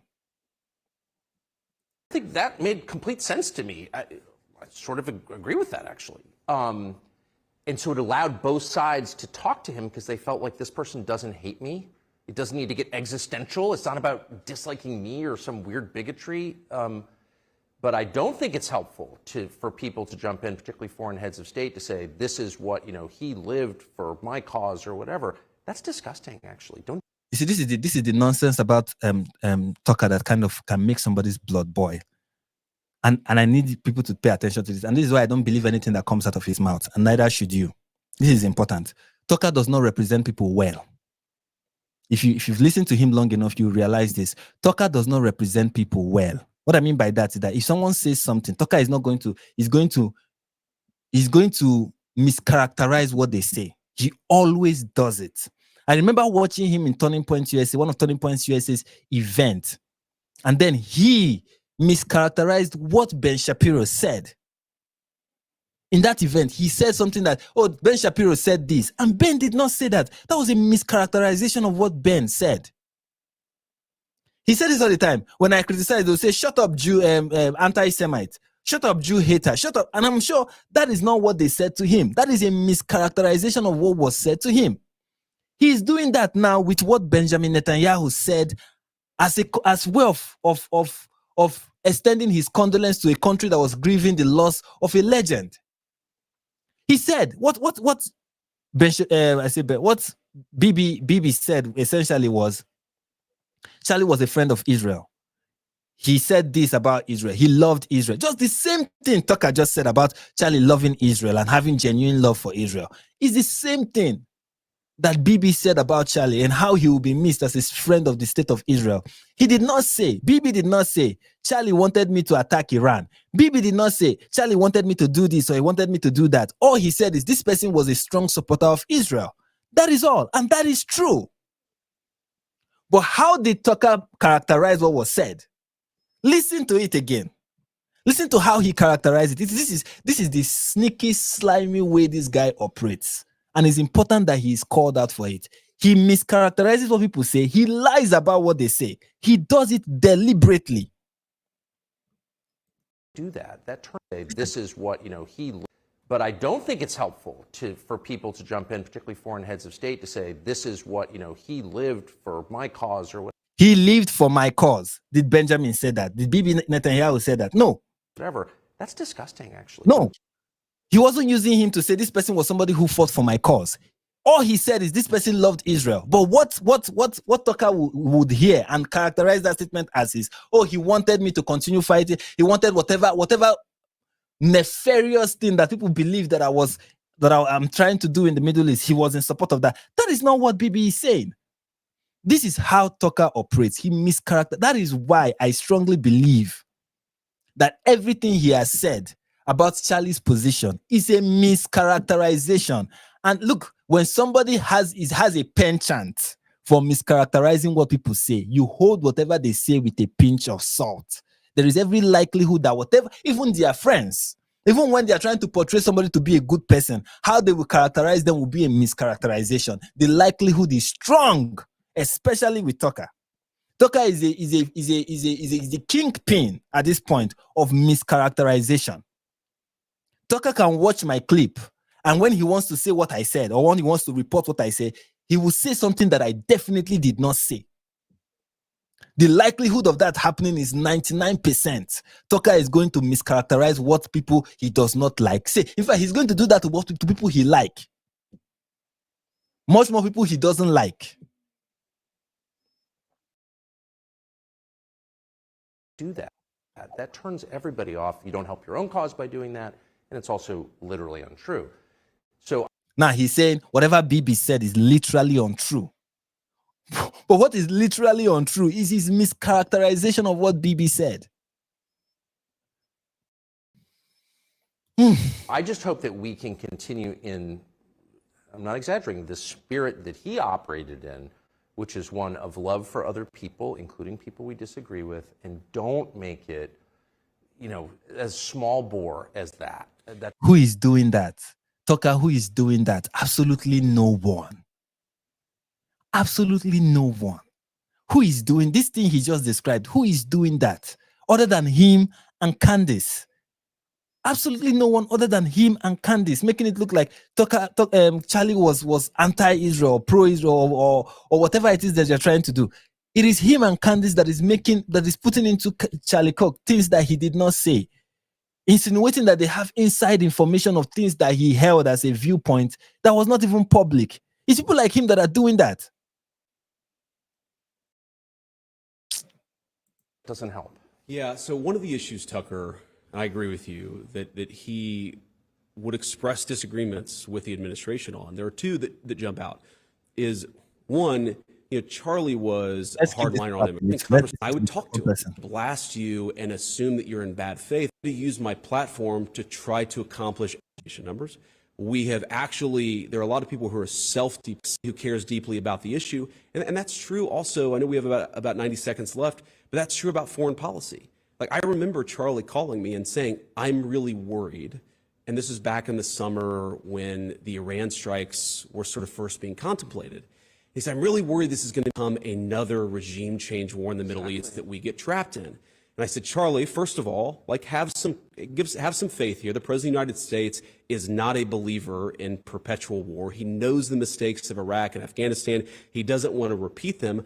But Charlie was very clear that he could support Israel. And by the way, he did eventually support the strikes on the nuclear facility while simultaneously saying no more. Did you hear that? Now, I believe J.D. Vance's narration of events is actually what happened. Despite my penchant for not wanting to believe politicians, in this instance, I feel, because he's saying it right in the face of Tucker, that this is probably what happened. Probably what happened was, and which is, some people had that concern, it was a legitimate concern. I hope the response of the US will not drag the US into another regime change war that is going to last forever. And then he came around to say, okay, you know what, fine. If it was just the strike, fine. Okay, after the strike, no more. And that is what happened. That is what happened. That was kind of, and many people were like, look, you have to, that was the position of Ben Shapiro. That's the position of so many people who were pro-Israel, who are pro-Israel. That was their position. back then and even now. That was the position.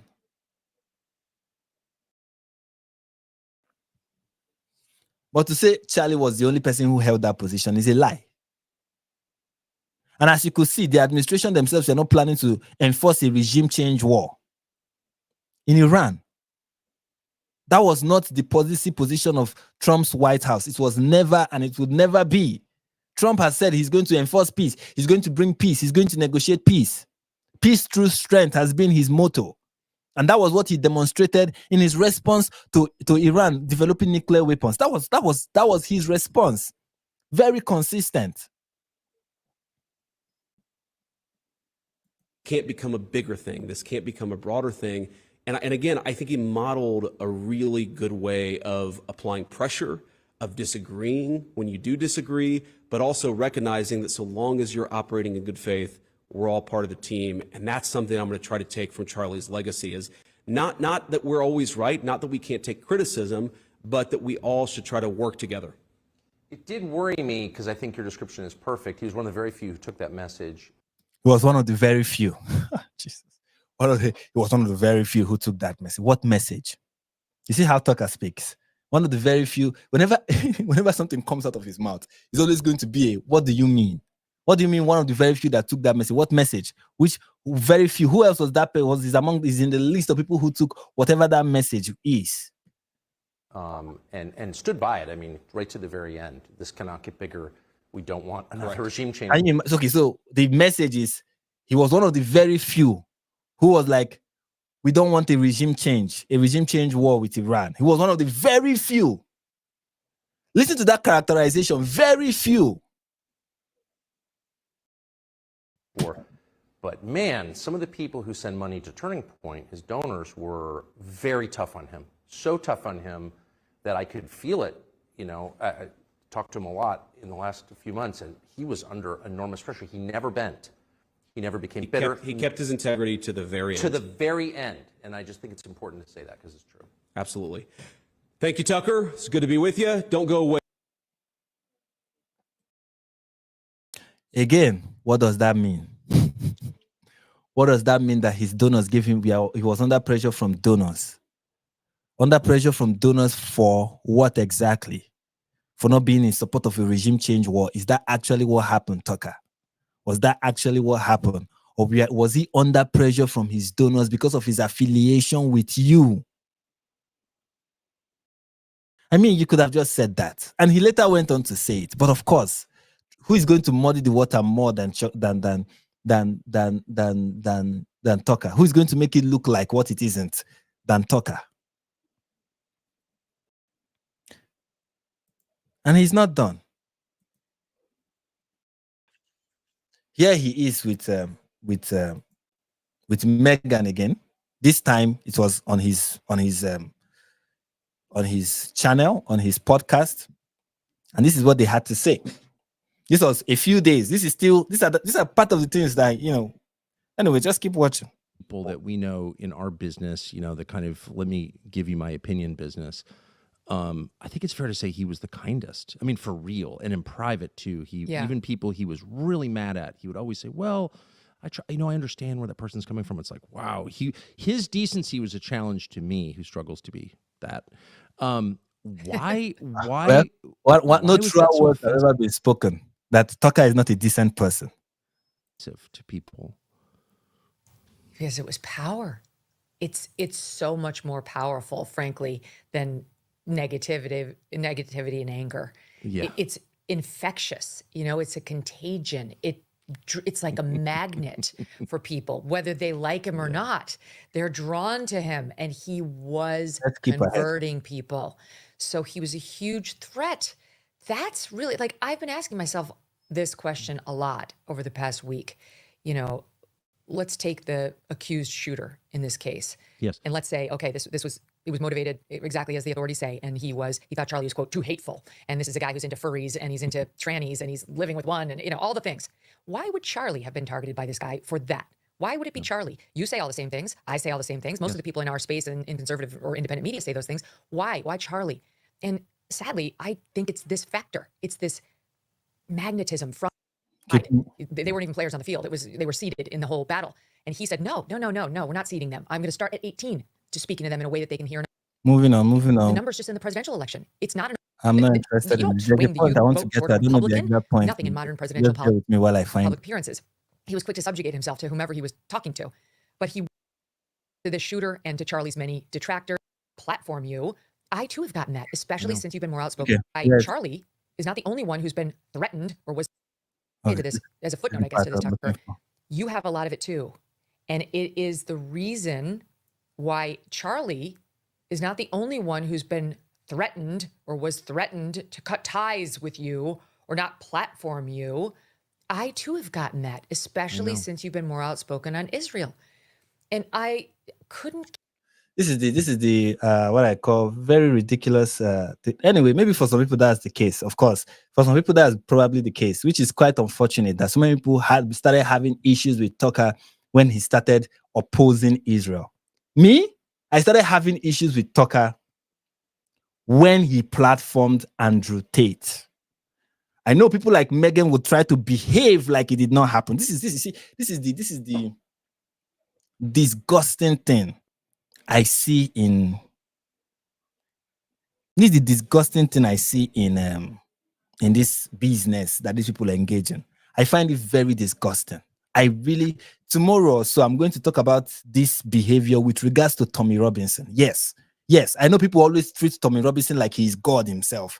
But the next live stream, I'm going to talk about Tommy Robinson's failure in this regard. Like, absolute failure in this regard. But for now, let's just focus on Charlie and Megan and other people like them who will be like, who will pretend like something did not happen. It's just, I don't know how they do it. Megan knows that Andrew Tate is a bad example for the West, for conservative culture, whatever. That Andrew Tate is bad. They know this person has like, he's not a good person to make part of the movement, conservative movement. He's not somebody to embrace. They know that about him. They know that even if the Romanian court finds him not guilty, I am convinced that everything he has been accused of doing, he actually did. Because of course we know how courts work. But that's by the way. These people know it. These people know everything about the Tate brothers and how despicable these people are. And one of their own, one of the people in their tribe, one of their guys, went to Romania and did propaganda for pimps. My God, this is the. You see, when I talk about when I brought the story of Jehoshaphat and Ahab, this is why I do that. This is why I did that rather. This is the person you have platform, and there is a difference between platforming and a Casparian.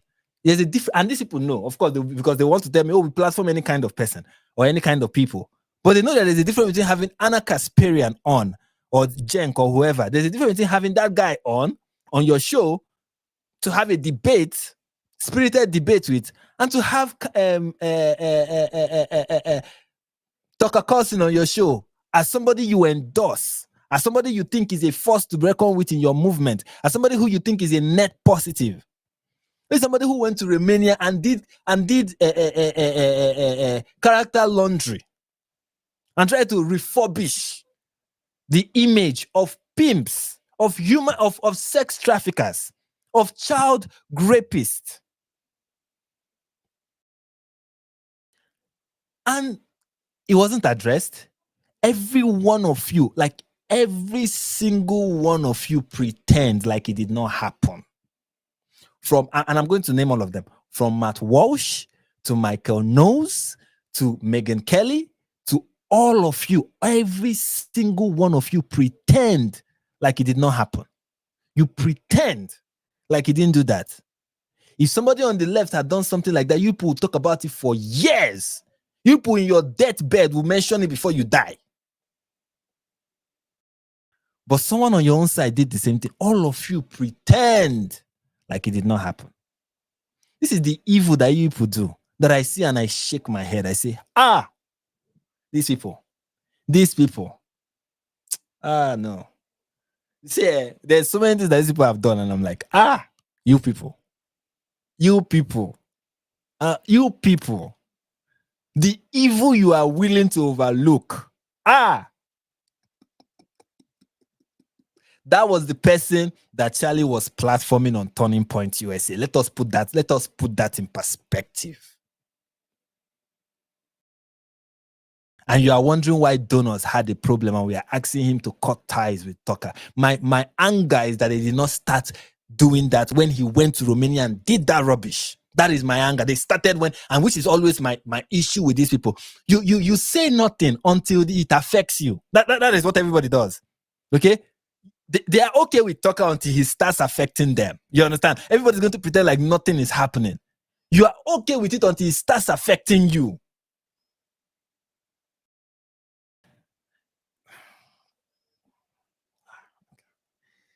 If I can be a prophet for a little while, let me prophesy. Can I prophesy? Of course, it's not me prophesying. It's just me predicting what is likely to happen.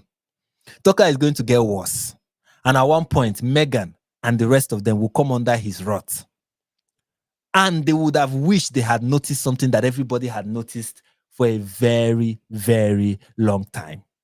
They think Ben Shapiro is the only person that is getting the fury. Ben Shapiro and Seth Dillon are the only people who are getting the fury of Tucker. They will be next. Meghan, you will be next. Michael Knowles, you will be next. Matt Walsh, you will be next. I promise you. I promise you. By that time, it will be extremely late because you watch somebody do something evil and you keep quiet. You act like it did not happen. You pretend like you were blind. You had selective vision at that point. Abi, you could not see. You could not see now. You could not see it. It's all good. Like I say, Kahaneme, everybody should continue. Okay? Keep going. Keep going. Keep going. Just keep going. All of you should just keep pretending. Just keep going. Just be like those Jewish donors that we are donating to every leftist cause that they could imagine. Every leftist cause that we are donating to it until the war in Israel happened, and then they realize how they have been financing their demise. Keep going. All of us will learn. You understand? You see, as long as you are alive, as long as somebody did not take you out, you will live long enough to realize what you've done.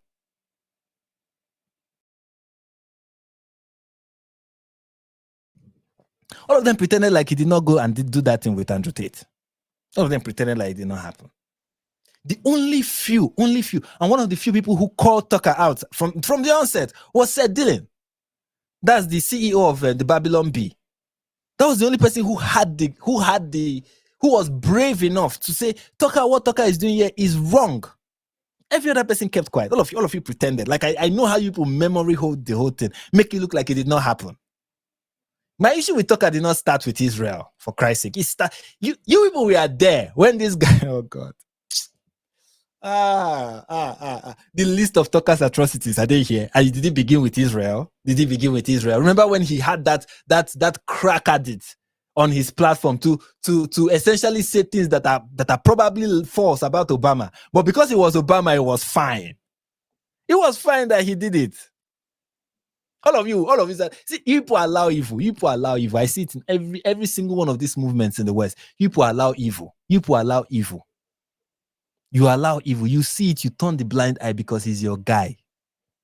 My wife once said something to me. And I think I've been thinking I'm going to say it. I'm going to say it one time in this live stream, and I think this is a good opportunity to say it.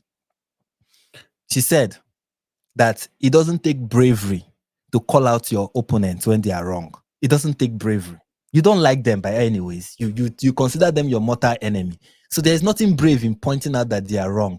There's nothing brave in owning the left. There is nothing brave in that. You don't like them anyways. There's nothing brave in fighting your enemies. Do you know what is brave? Do you know what real bravery is? Is looking at your friend in the face and telling him you are wrong and I'm going to oppose you and I'm going to do so publicly. That is bravery. And that is the bravery that many people on the right don't have.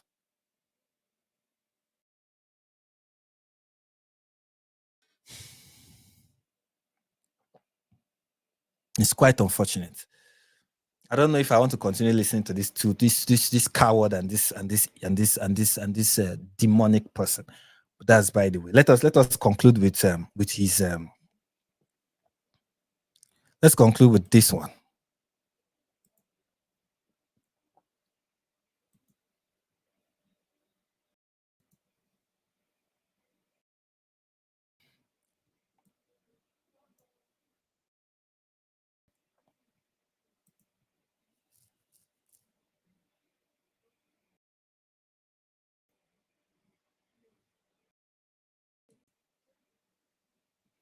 Anyway, guys, before I continue, I know I'm not good at promoting my own things. Again, please smash the like button, destroy it, demolish it. Okay, let us smash that like button. Okay, smash it, destroy it. Okay, I want to like the one the love the well, I don't know what they call that stuff in the live chat. Smash that as well. Let me be seeing the love flying, the 100, whatever it is you want to put as your reaction. Just let it keep flying. Okay. What else? If you are not yet subscribed, please subscribe to the channel. Subscribe. Do everything John is telling you to do. Subscribe to the channel, like, and you can still share. I know some people will be joining in late, but you can still share. And also, please go to buymeacoffee.com/NIG perspective. Buymeacoffee.com/NIG perspective to support the channel. Give me your money, okay? Give me that money of yours. I want your money, okay? I have been accused of being a sellout, and I'm offering you this is an opportunity for you to buy me. Okay, so start by buying me a coffee before you come for my soul. Come for my coffee first. Okay, then from there we'll know how much we can negotiate for my soul. So please do all of that. Okay, do all of that, and I will love you forever. Okay, my love is for sale. My wife said I should not say that, but I don't listen. Anyways, yeah, so let's this is Charlie's not Charlie, this is Tucker's speech at the memorial, at Charlie's memorial on Sunday. This is his speech at Charlie's memorial on Sunday. And in this speech, you see the real evil. I'm serious. I know some people will say that's an exaggeration. Some people have even watched it and be like, don't have a problem with it. But trust me, I will demonstrate to you the real evil of Tucker Carlson. This is why I think he's dangerous. Ladies and gentlemen, Tucker Carlson. That made me emotional. Miles had tears in her eyes, which you don't often see in politics, but it's real. This is the most unbelievable thing I think I've ever seen. Okay, before I proceed, also please, you can also send me super chats. I received those as well. Send me all your super chats, all of them. Load me with super chats as well. Okay, I want to read all of them. If you give me enough super chats, I will extend this live stream. I wanted this to be a 1 hour live stream, but we're almost doing 2 hours. So send me more, so I will have the strength. Okay? And I will have the strength, okay? Yeah, so let's go.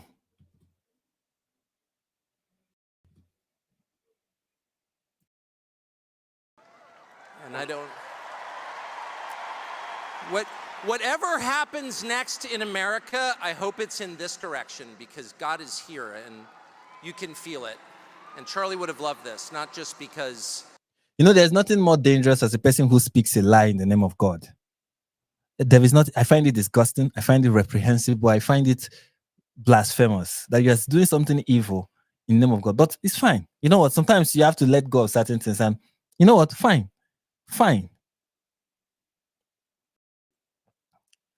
But let him continue. He loved large groups of people, but because ultimately he was a Christian evangelist. And it actually reminds me of my favorite story ever. And this is it. You see, Tucker is going to say things that you agree with. You see, a good liar and a very dangerous person is not going to... The devil does not come... The Bible said even the devil appears as an angel of light. Okay? Some people think if they see the devil, he's going to have horns and he's going to look ugly, like all the depiction we see in paintings and all whatnot. That's not how the devil appears. The devil does not appear like that. If you are expecting the devil to come like that, then you are going to be deceived by the devil.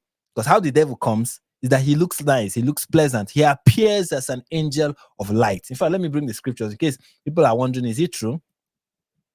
Is it true?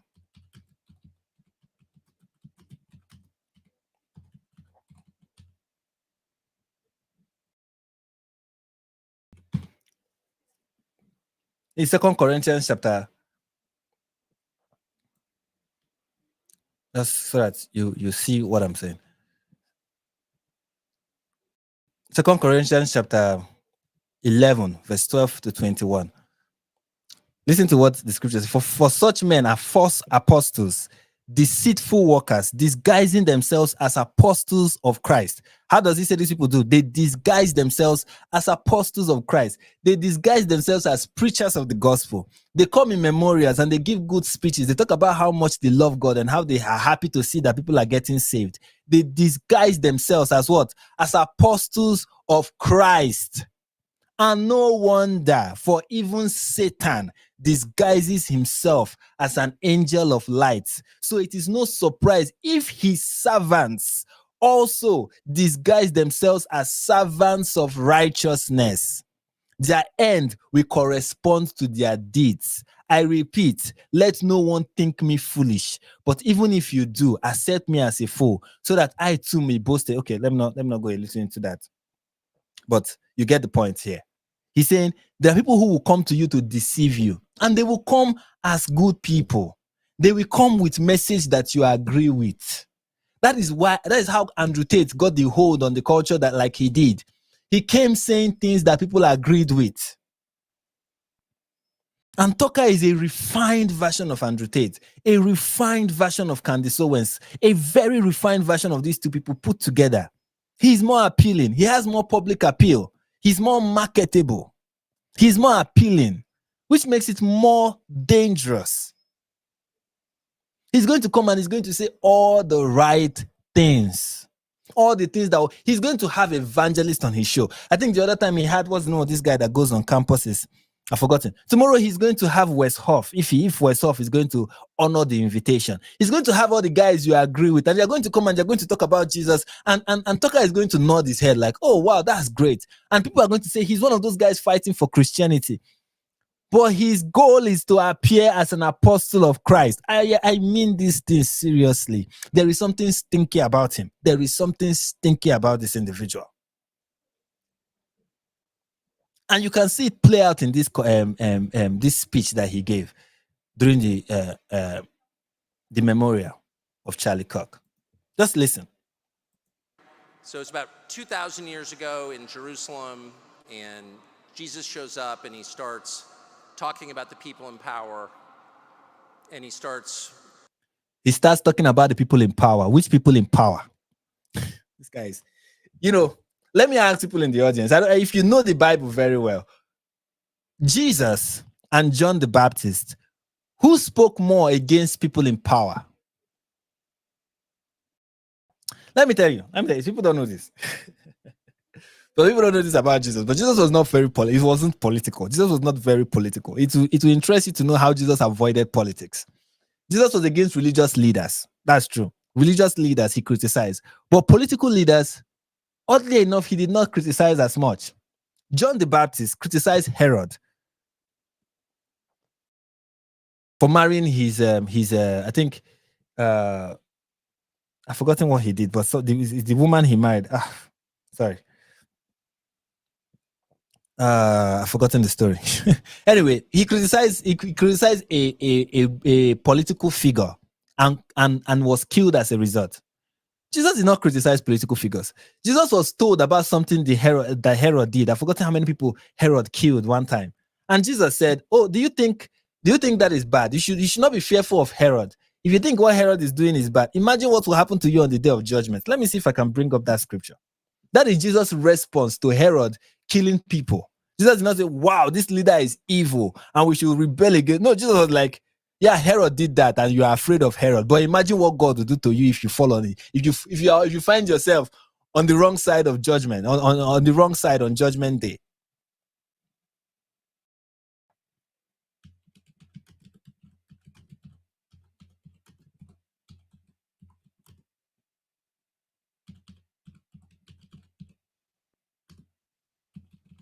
Just give me a second. Let me bring it up.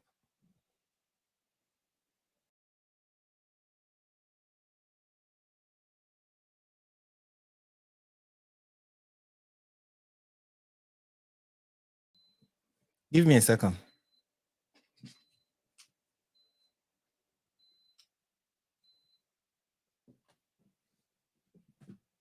Give me a second. I'll be back. Just give me a second.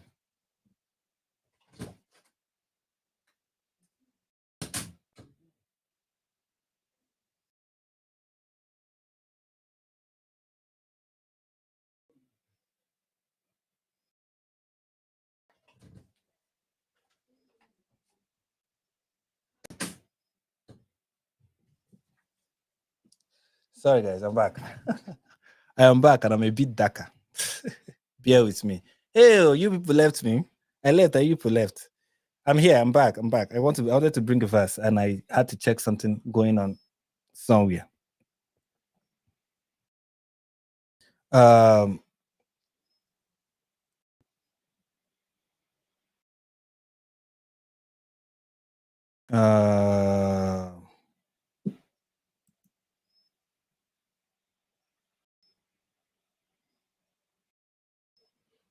I'm trying to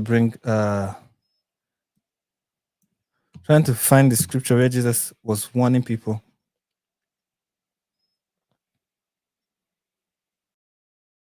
Warning people about God's judgment, using what happened, what the I think was it Herod or whoever it was, just killed some people, and Jesus used it as an instance to warn people of the God's judgment.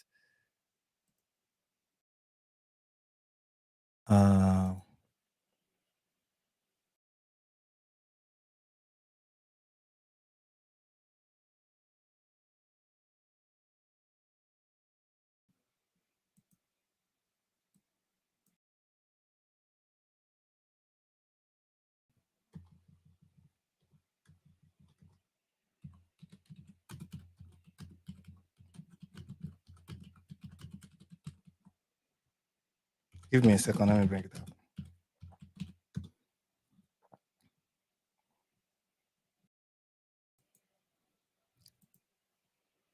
Let me bring that. Please, guys. Okay, let me use this opportunity again to let you guys know that you're supposed to smash that like button, okay? So that I don't lose people, I don't lose you guys. Because whenever I start trying to bring some things up and I'm not saying much, people just suddenly start clicking off. Oh, why am I here? I don't have to say something all the time for you to know that I'm saying something. Come on. All right.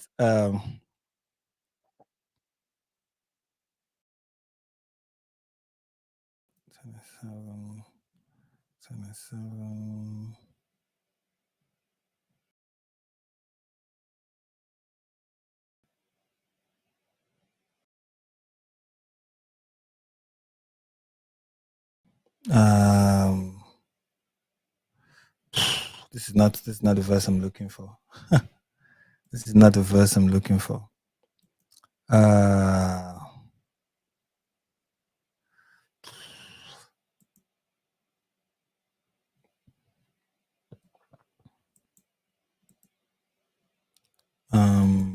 is not the verse I'm looking for. Give me a second. Let me find it. Then should I put music so you guys can be?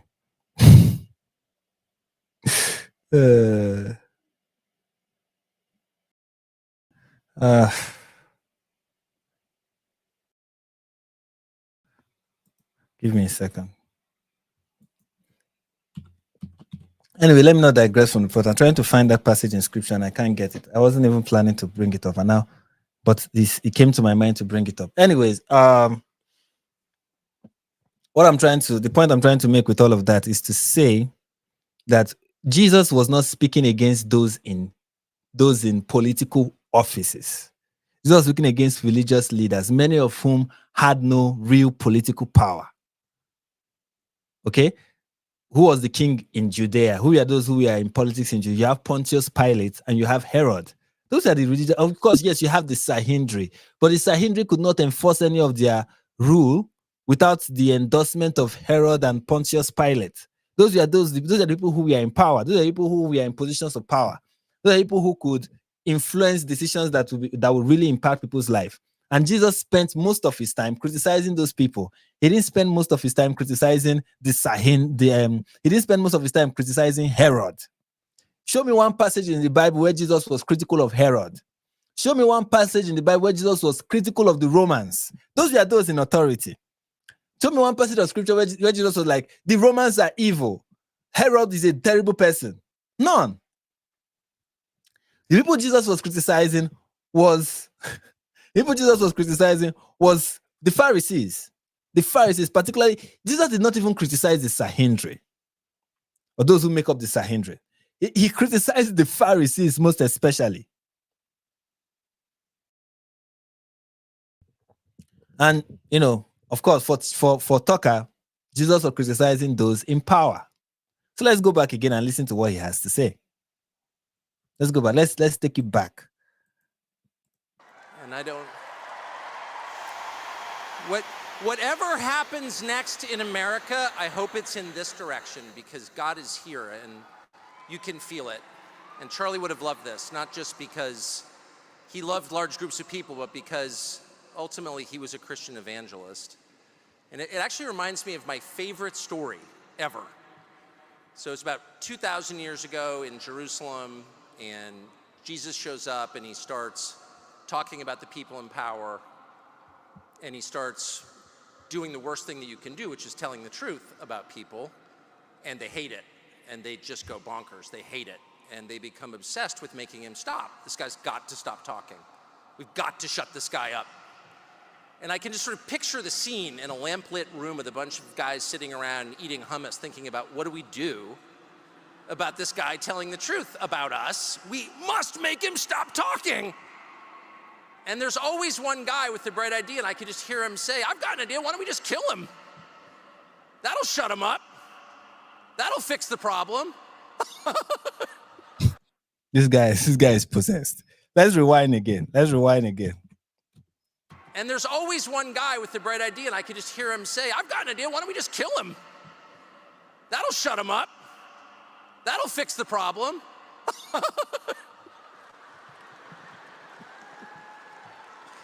It doesn't work that way. It doesn't work that way. Everything is inverted, and the Beatitudes tell it, I think, the most crisply. Everything is sort of the opposite. Let me take you back again. Sorry, guys. Let me take you back. I'm not really paying attention. But let me take you back. Just go bonkers. They hate it, and they become obsessed with making him stop. This guy's got to stop talking. We've got to shut this guy up. And I can just sort of picture the scene in a lamplit room with a bunch of guys sitting around eating hummus, thinking about, what do we do? Yeah, they were eating hummus. Yeah, that was what was happening in first century Judea. People were eating hummus. Tucker, according to what I've read about the meal, it did not come into existence until the mid 13th century. Tucker. So people in the first century Judea did not eat hummus. That was not what they were eating. Second, many people don't know this, but I need to say this. Jesus was not killed. And I know some people will have an issue with what I'm about to say, but just hear me out. Jesus was not killed because he was saying the truth. Jesus was not killed because he was opposing the Pharisees. Yes, they did not like him. Yes, they wanted to kill him. But that was not why he was killed. Read the trial of Jesus. Why was he killed? He was killed because they believed that he was blaspheming when he called himself the Son of God. That is why Jesus was killed.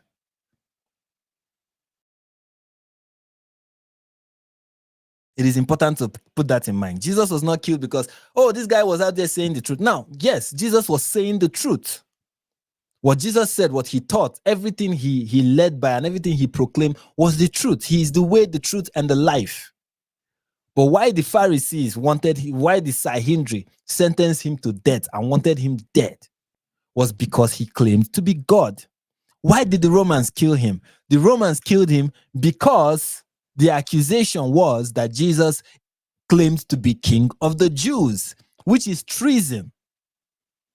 Because there is only one king in Judea and all over Rome, Rome at that time, and all over Roman territories at that time, and it was Caesar. Anyone else who claimed to be king is committing an act of treason. That was why the Romans killed him. People hated Jesus. Of course, people hated Jesus because he spoke the truth. And yes, people kill people because they speak the truth. But most people, if you ask them, why do you kill this person? It wasn't primarily because, oh, he was saying the truth and we did not like it. It is because they thought that person was speaking a lie. Even the person who attacked Charlie, Tyler Robinson, did not shoot Charlie because he thought Charlie was saying the truth. He killed him because he thought he was spreading hate. And why he called it hate is because he felt it was false.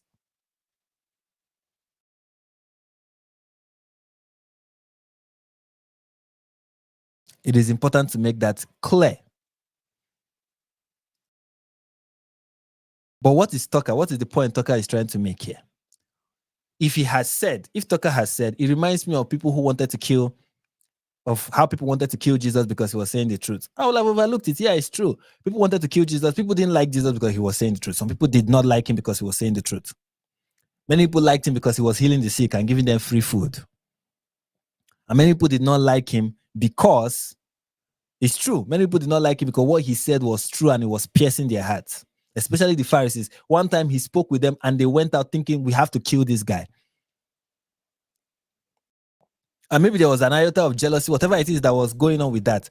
But if that was all, they would not have still killed him. What pushed them and made them, okay, we are going to kill this person is, he said he's the Son of God. It is important to know that. He said he's the Son of God. Can you imagine? He's blaspheming. He's not just calling himself the Messiah, he's calling himself God. He said, before Abraham, I was, or I am. Before Abraham, I am. A remark that can only be said about somebody who is, people, the reaction was, how can you say that about yourself? How old are you? And you're claiming to be older than Abraham. He said he's greater than the wisdom of Solomon. He said he's greater than people that they regarded. In essence, he's saying that he was the power behind these people. He was the one inspiring them. He was claiming to be God, and that is why they wanted him dead. People don't die. The Sahindri do not sentence people to death for claiming to be messiahs. There were so many messiahs, people who claim to be messiah in the first century, and none of them was sentenced to death by the Sahindrin. God.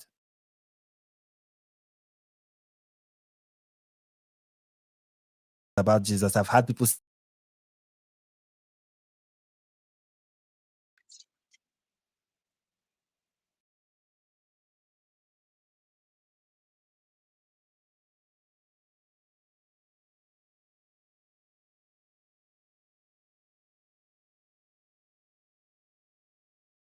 Can you hear me? It's a common misconception that people often have. Okay, I can excuse that. I can overlook that. Okay, I can excuse that. I can overlook that. Someone is asking me to send a PayPal. You can try sending me money through Buy Me a Coffee. Okay, you can do that through Buy Me a Coffee. It's true. Google takes 30%, but you can go to my Buy Me a Coffee page, buymeacoffee.com/NIG perspective. See it here, and it accepts PayPal. It accepts PayPal payments. You can go through there and send the money you want to send. Anyways, back to the point I'm trying to make.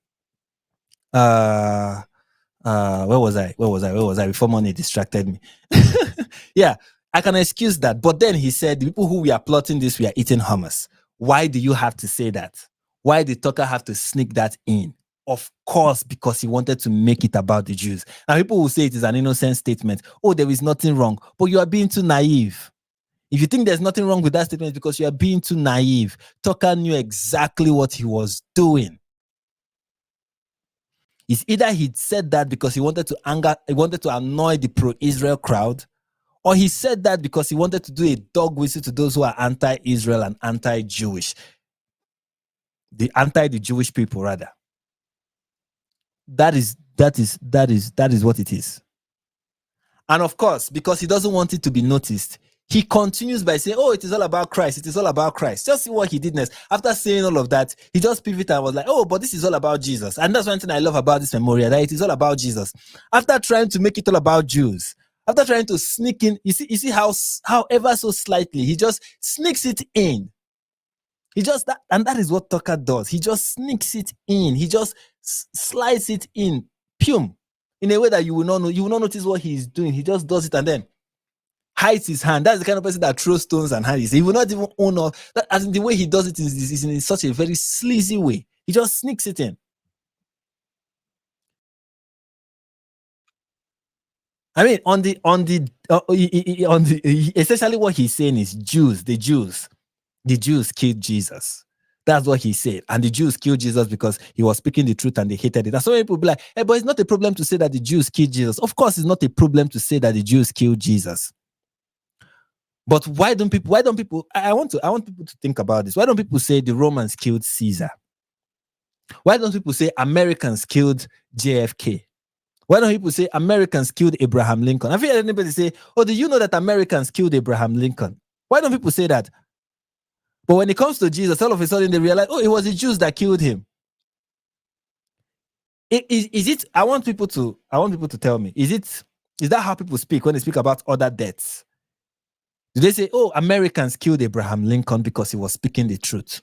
Americans tried. Do people in America say Americans tried to kill Donald Trump? Can you imagine that Americans were trying to kill Donald Trump? I mean, it is an accurate statement. The person who tried to kill Donald Trump was an American, as far as we know. It's like saying Americans tried to kill Charlie Kirk. For all we know, it was an American that did it. It happened in America. And the idea is that drove that person to commit such heinous act was an American idea. That idea did not come from anywhere other than America. It originated in America. It was an American idea. So, America killed Charlie Kirk. Somebody who eats McDonald's killed. I can imagine him in a room eating McDonald's, talking about killing Charlie.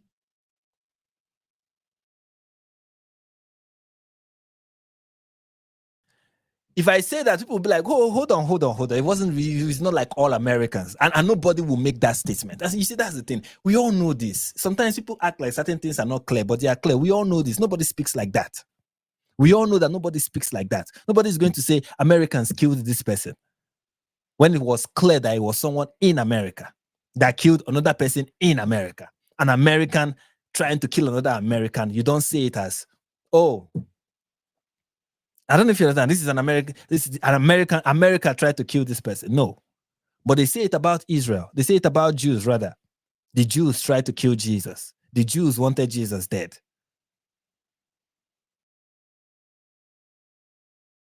The problem is not that the statement is true. The problem is that statement has to be made in the first place. It is not untrue that Americans and Americans. It is not untrue that Americans wanted Abraham Lincoln dead. Of course, you can say not all Americans, but if someone makes that statement, you are going to ask the person, why will you say it like that? What are you getting at? Why will you couch it like that?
And for so many people, this is the part of the speech that they paid attention to.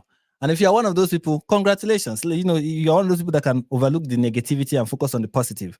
I wanted the whole message to play to the end so that you can see, after making the whole Hummus whatever statement, he went on to say, oh, this is all about Christ. It's all about repentance. It's all about having love in our hearts. It's all about realizing that, you know, politics is not the final solution and we should all repent. And this is all good and fine. And of course, like I mentioned, this is the trick of Tucker, not Charlie, rather. This is the trick of Tucker.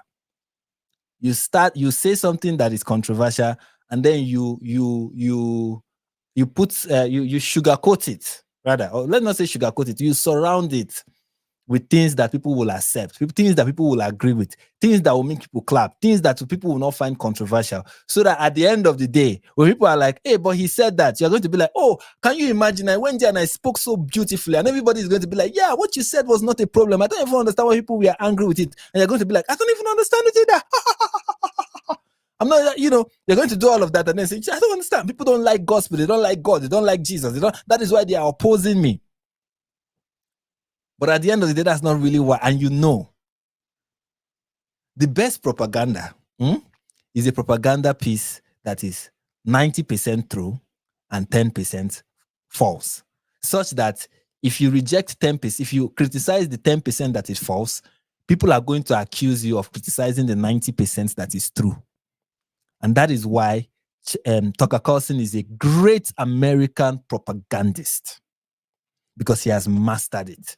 He has mastered it. I say 90% of things that are true and 10% of things that are false, and it becomes difficult to criticize me, because now I can shut you down and say you are anti-Christ, you are anti the gospel, you don't like the fact that I went up there and I called for repentance. That is why you are criticizing me for what I said about people in a lamp-lit room eating hummus, this talking about killing Jesus. That is the trick of Tucker. And it's important that people recognize this early. But to the fact that he spoke about the gospel, look, if you are somebody who watched that and you were moved by his presentation of the gospel, I have nothing against you. And I believe that there are so many people who will be moved by Tucker's presentation of the gospel. I am very convinced that there are so many people who, by Tucker platforming evangelists and people who go on campus to preach, there are so many people whose life will be changed by that. If tomorrow Tucker has Wes Hoff on his podcast and they talk about Christ, there are people who are going to watch it and genuinely will give their life to Christ, and genuinely the gospel will be preached. Or not genuinely, whatever the case may be, the gospel will be preached. And I have no problem with that. In fact, the final scripture that I want to share is this. It's from Philippians. Philippians 1.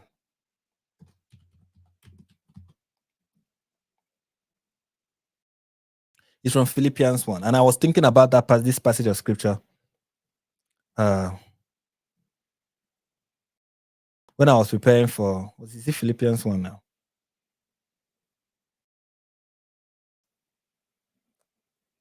Yeah, it is Philippians 1. Philippians 1, verse 15. And that is the last, don't worry, it's the last passage of scripture I'll be reading. Verse 15. You know, and this is what came to my mind when I, after thinking about this throughout today. And, this, what am I going to say? How am I going to say it? This was the scripture that came to my mind. It says, Philippians 1, verse 15. It is true that some people preach Christ out of envy and rivalry, but others out of goodwill. I know some people don't know this, but I want you to think about it. Even Paul is saying, yes, there are people who will preach the gospel for bad reasons. Their preaching of the gospel is coming from a place of evil intent. They are envious and they are full of strife and envy and resentment. And whatever it is, nefarious reasons is why they will pick up a mic and say, Jesus is Lord.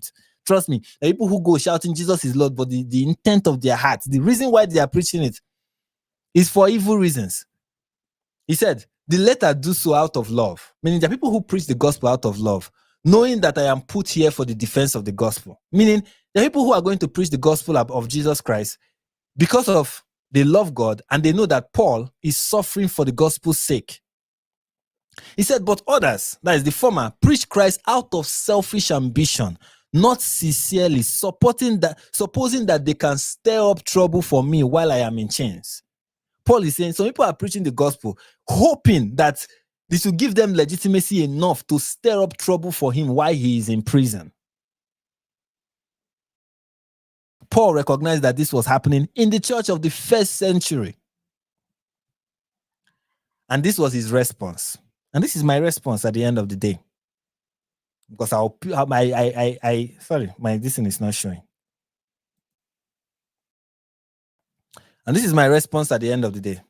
I'm going to read it again. I don't know if you guys catch the part where, so I'm going to read it again. It is true that some preach the gospel out of envy and rivalry, but others out of goodwill. The latter do so out of love, knowing that I am put here for the defense of the gospel.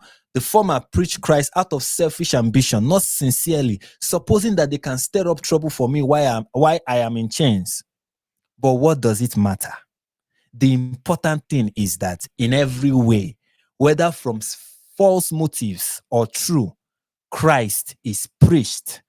And because of this, I rejoice. At the end of the day, that is my reaction to everything. Yes, he's doing it for selfish reasons. Yes, I consider him very dangerous. Yes, I believe that he's disguised. He's somebody who has nefarious intentions, disguising them as an angel.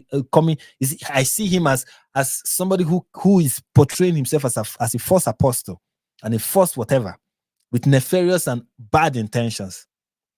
But at the end of the day, I rejoice in the fact that the gospel is still being preached, even though for wrong motives. I rejoice in the fact that the word of God is still being spread. And yes, though I do not agree with the former part of what Tucker said, and though I vehemently oppose everything he stands for the most part, one thing that he pretends to represent and advocate for, I support, which is the preaching of Christ. I am not opposed to it. And yes, God has called on every one of us to repent, to give our lives to him, to surrender our lives to him. That is the only way we can be meaningful in this world and be heavily rewarded in the world to come, is by giving our lives to him. He gives peace, he gives joy, he gives forgiveness. He said in his word, "Come unto me, all ye that labor and are heavy ladened, and I will give you rest." God will give you rest. Christ will give you rest. If you submit yourself to him, he will take away your sin and he will give you a new life. Christ will give you rest. And it's not rest when you finally, meet your end in this world, but rest, peace, even in this world. Peace in a world filled with trouble. Peace in a world filled with Islamists, filled with Tucker Carlsons, filled with Candace Owens, filled with nefarious and wicked people. Even in that world, in Christ Jesus, you will find peace. You will find peace. You will find joy. You will live righteously.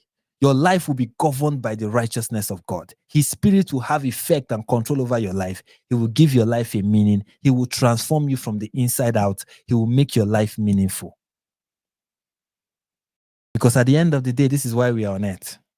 Like the preacher in Ecclesiastes said, let us hear the conclusion of the whole matter. Fear God and keep his commandments, for this is the whole duty of man. You want to live a life that is meaningful? Come to Jesus. You want rest from trying to fulfill the just requirement of the law, from trying to live a good life, from trying to walk your way up to be acceptable before God. Come and accept rest. That is the gospel. And I am for it, whether it is preached by Tucker Carlson, or whether it is preached by Ben Shapiro, whether it's preached by Donald Trump, or whoever it is that is preaching it. Even if it is preached by Candace Owens. Even though it will not make me throw a blind eye to the obvious evil that they are doing in the name of the gospel. I know it's kind of like a complicated position to hold, but that's the position I hold at the end of the day. On one hand, I'm like, yes, thank God the gospel is being preached. On the other hand, I'm like, no, these people are exploiting the gospel. Anyway, let me read some super chats. I want to really thank Olajide Adeoye. I mean, you are a huge fan of mine at this point. You are my fan number one. I put you at number one at this point. Thank you so much. She said, God is good. Thank you for exposing evil. I guess these are people we need to bring up to God in prayers. I did not view Tucker in this light. Well, yeah, there's so many people who kind of don't see Tucker that way. And I get it. I get it. And I of course, have explained why he has such an effect and why people would be like, oh, I don't see anything wrong with what Tucker just said. And I'm like, well, if you listen closely, you see the problem. And this is not me trying to pick apart what he said and trying to be so nitpicky about everything. This is me recognizing a pattern. And again, I want you guys to be able to recognize that pattern too. And I want to thank Anya Omesi. Thank you so much, my brother from another mother. Thank you. He said, Frank, you are right. Yes, I am always right. Okay? Even when I'm wrong, I am right. 100%. I also want to thank Jerry. That's a very interesting name. Just two different ways of spelling Jerry. I want to thank you for showing the intent of, wanting to support my stuff and what I do. I really appreciate it. You have no idea how much I appreciate that. I'm really, really grateful. Let me be sure I get all the super chat before I go to other chats. I think I've gotten all of that. Yeah, that is all the super chat. I think there's a place where Gary told me he just where was I? Anyways, thank you everyone. Thank you everyone for joining me live, and yeah, thank you so much. Let me read some super chat. I want to read from Joshua Wooden. He said, when people talk about donors, they always mean the Jews.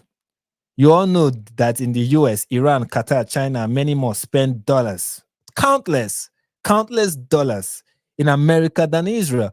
It's true. It is 100% true. It is 100% true. People, when they hear donors, what they think is, some Jewish guy rubbing his hand. It's so unfortunate. Really, really unfortunate.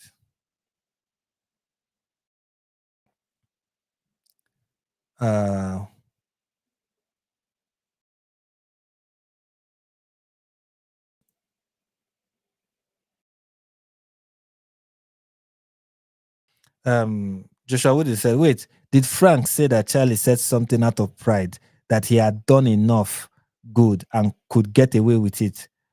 I will have to see what he meant by that. Charlie was smart plus humble, not common. No, the point I'm saying is, do I say he said it out of pride?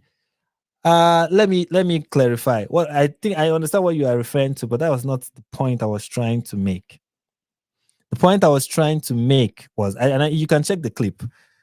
It was not Charlie himself that said it publicly. It was his friend who was saying it after, in the first interview we responded to, where he said that Charlie felt like he has shown enough goodwill, like he has shown enough support for Israel, where he should have earned the right at this point to criticize Israel with the amount of support he has shown. Kind of, although Charlie himself did not say that publicly, but it's kind of, I'm not saying that is what he said, but that's kind of like the mentality that he kind of, like, how will I put it?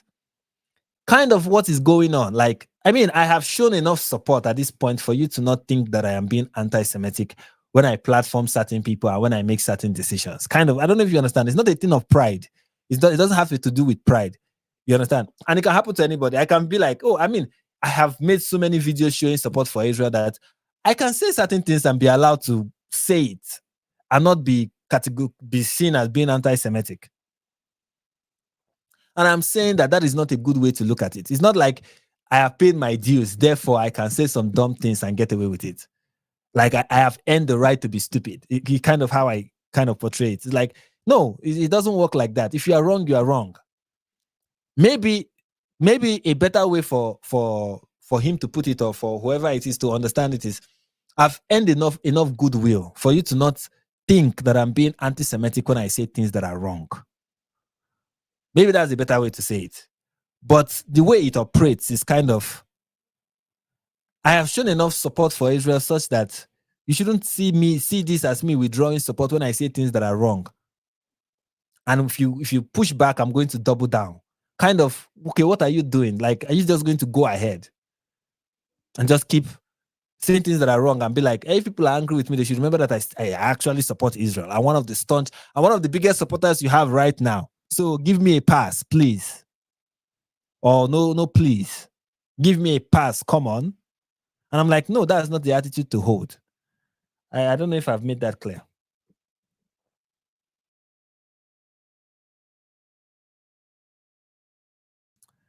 Anyways, so yeah. That is that about that. And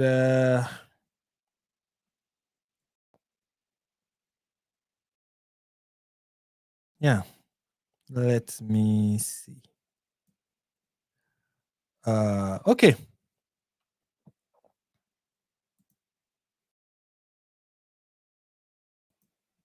All right, guys. We've definitely come to the part where I have to end the live stream. Okay, everyone. Thank you so much. This has been one of the interesting live streams. I didn't see myself going 2 hours 39 minutes. I thought I would just make it to like 1 hour and then I'll be done. But look at, just kept talking and talking and talking and talking and talking. And well, here we are. And yeah, like John said, this is a very, very, very, very fast. It was fantastic for me. I don't know about you, but I think I enjoyed talking a lot and seeing the feedback from the live chat. It was really fun. And let's do this again tomorrow, hopefully. I know I always say I'll go live tomorrow and then I go live the day after, but hopefully it will be tomorrow because I want to talk about tomorrow. I'll be talking about God willing. I'll be talking about Tommy Robinson and his support for Andrew Tate. Yes, we are going to talk about it. Look, I am not one of those people that is. I'm not going to be that person who is going to see somebody. In fact, it is more important to call out good people when they do something ridiculous than it is to just call out bad people. I think it is more important. It is more important. So, ladies and gentlemen, thank you all. I really appreciate you all joining this live stream and, hanging out with me. I appreciate it. I want to give honorable mention to Jerry, to Joshua Wooden, to the cat lady, to Olad, right? I hope I don't miss. Let me be sure. Sorry. To Umesi Anya, to Olajide Adeoye. Yeah, to Olajide Adeoye. I thank every one of you. I thank John. John is my able, most fantastic, most amazing. What is it called now? What is it called? I've forgotten what it is called. Moderators. Yeah, and I want to thank Jerry again for the 5 cups of coffee. I'm going to see. Yeah, it is. In case you are wondering, is it?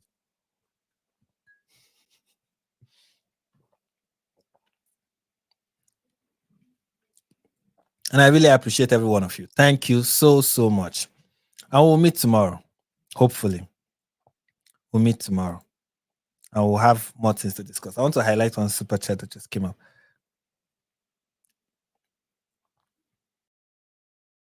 It's not showing. I don't know why. I want to highlight it, but it's not showing. I want to thank Kolajide for becoming a member. Thank you so much. Thank you. As you can see, we are proud of that. We are proud of that over here. Anyways, I'm talking too much. Thank you all. And peace. God bless you.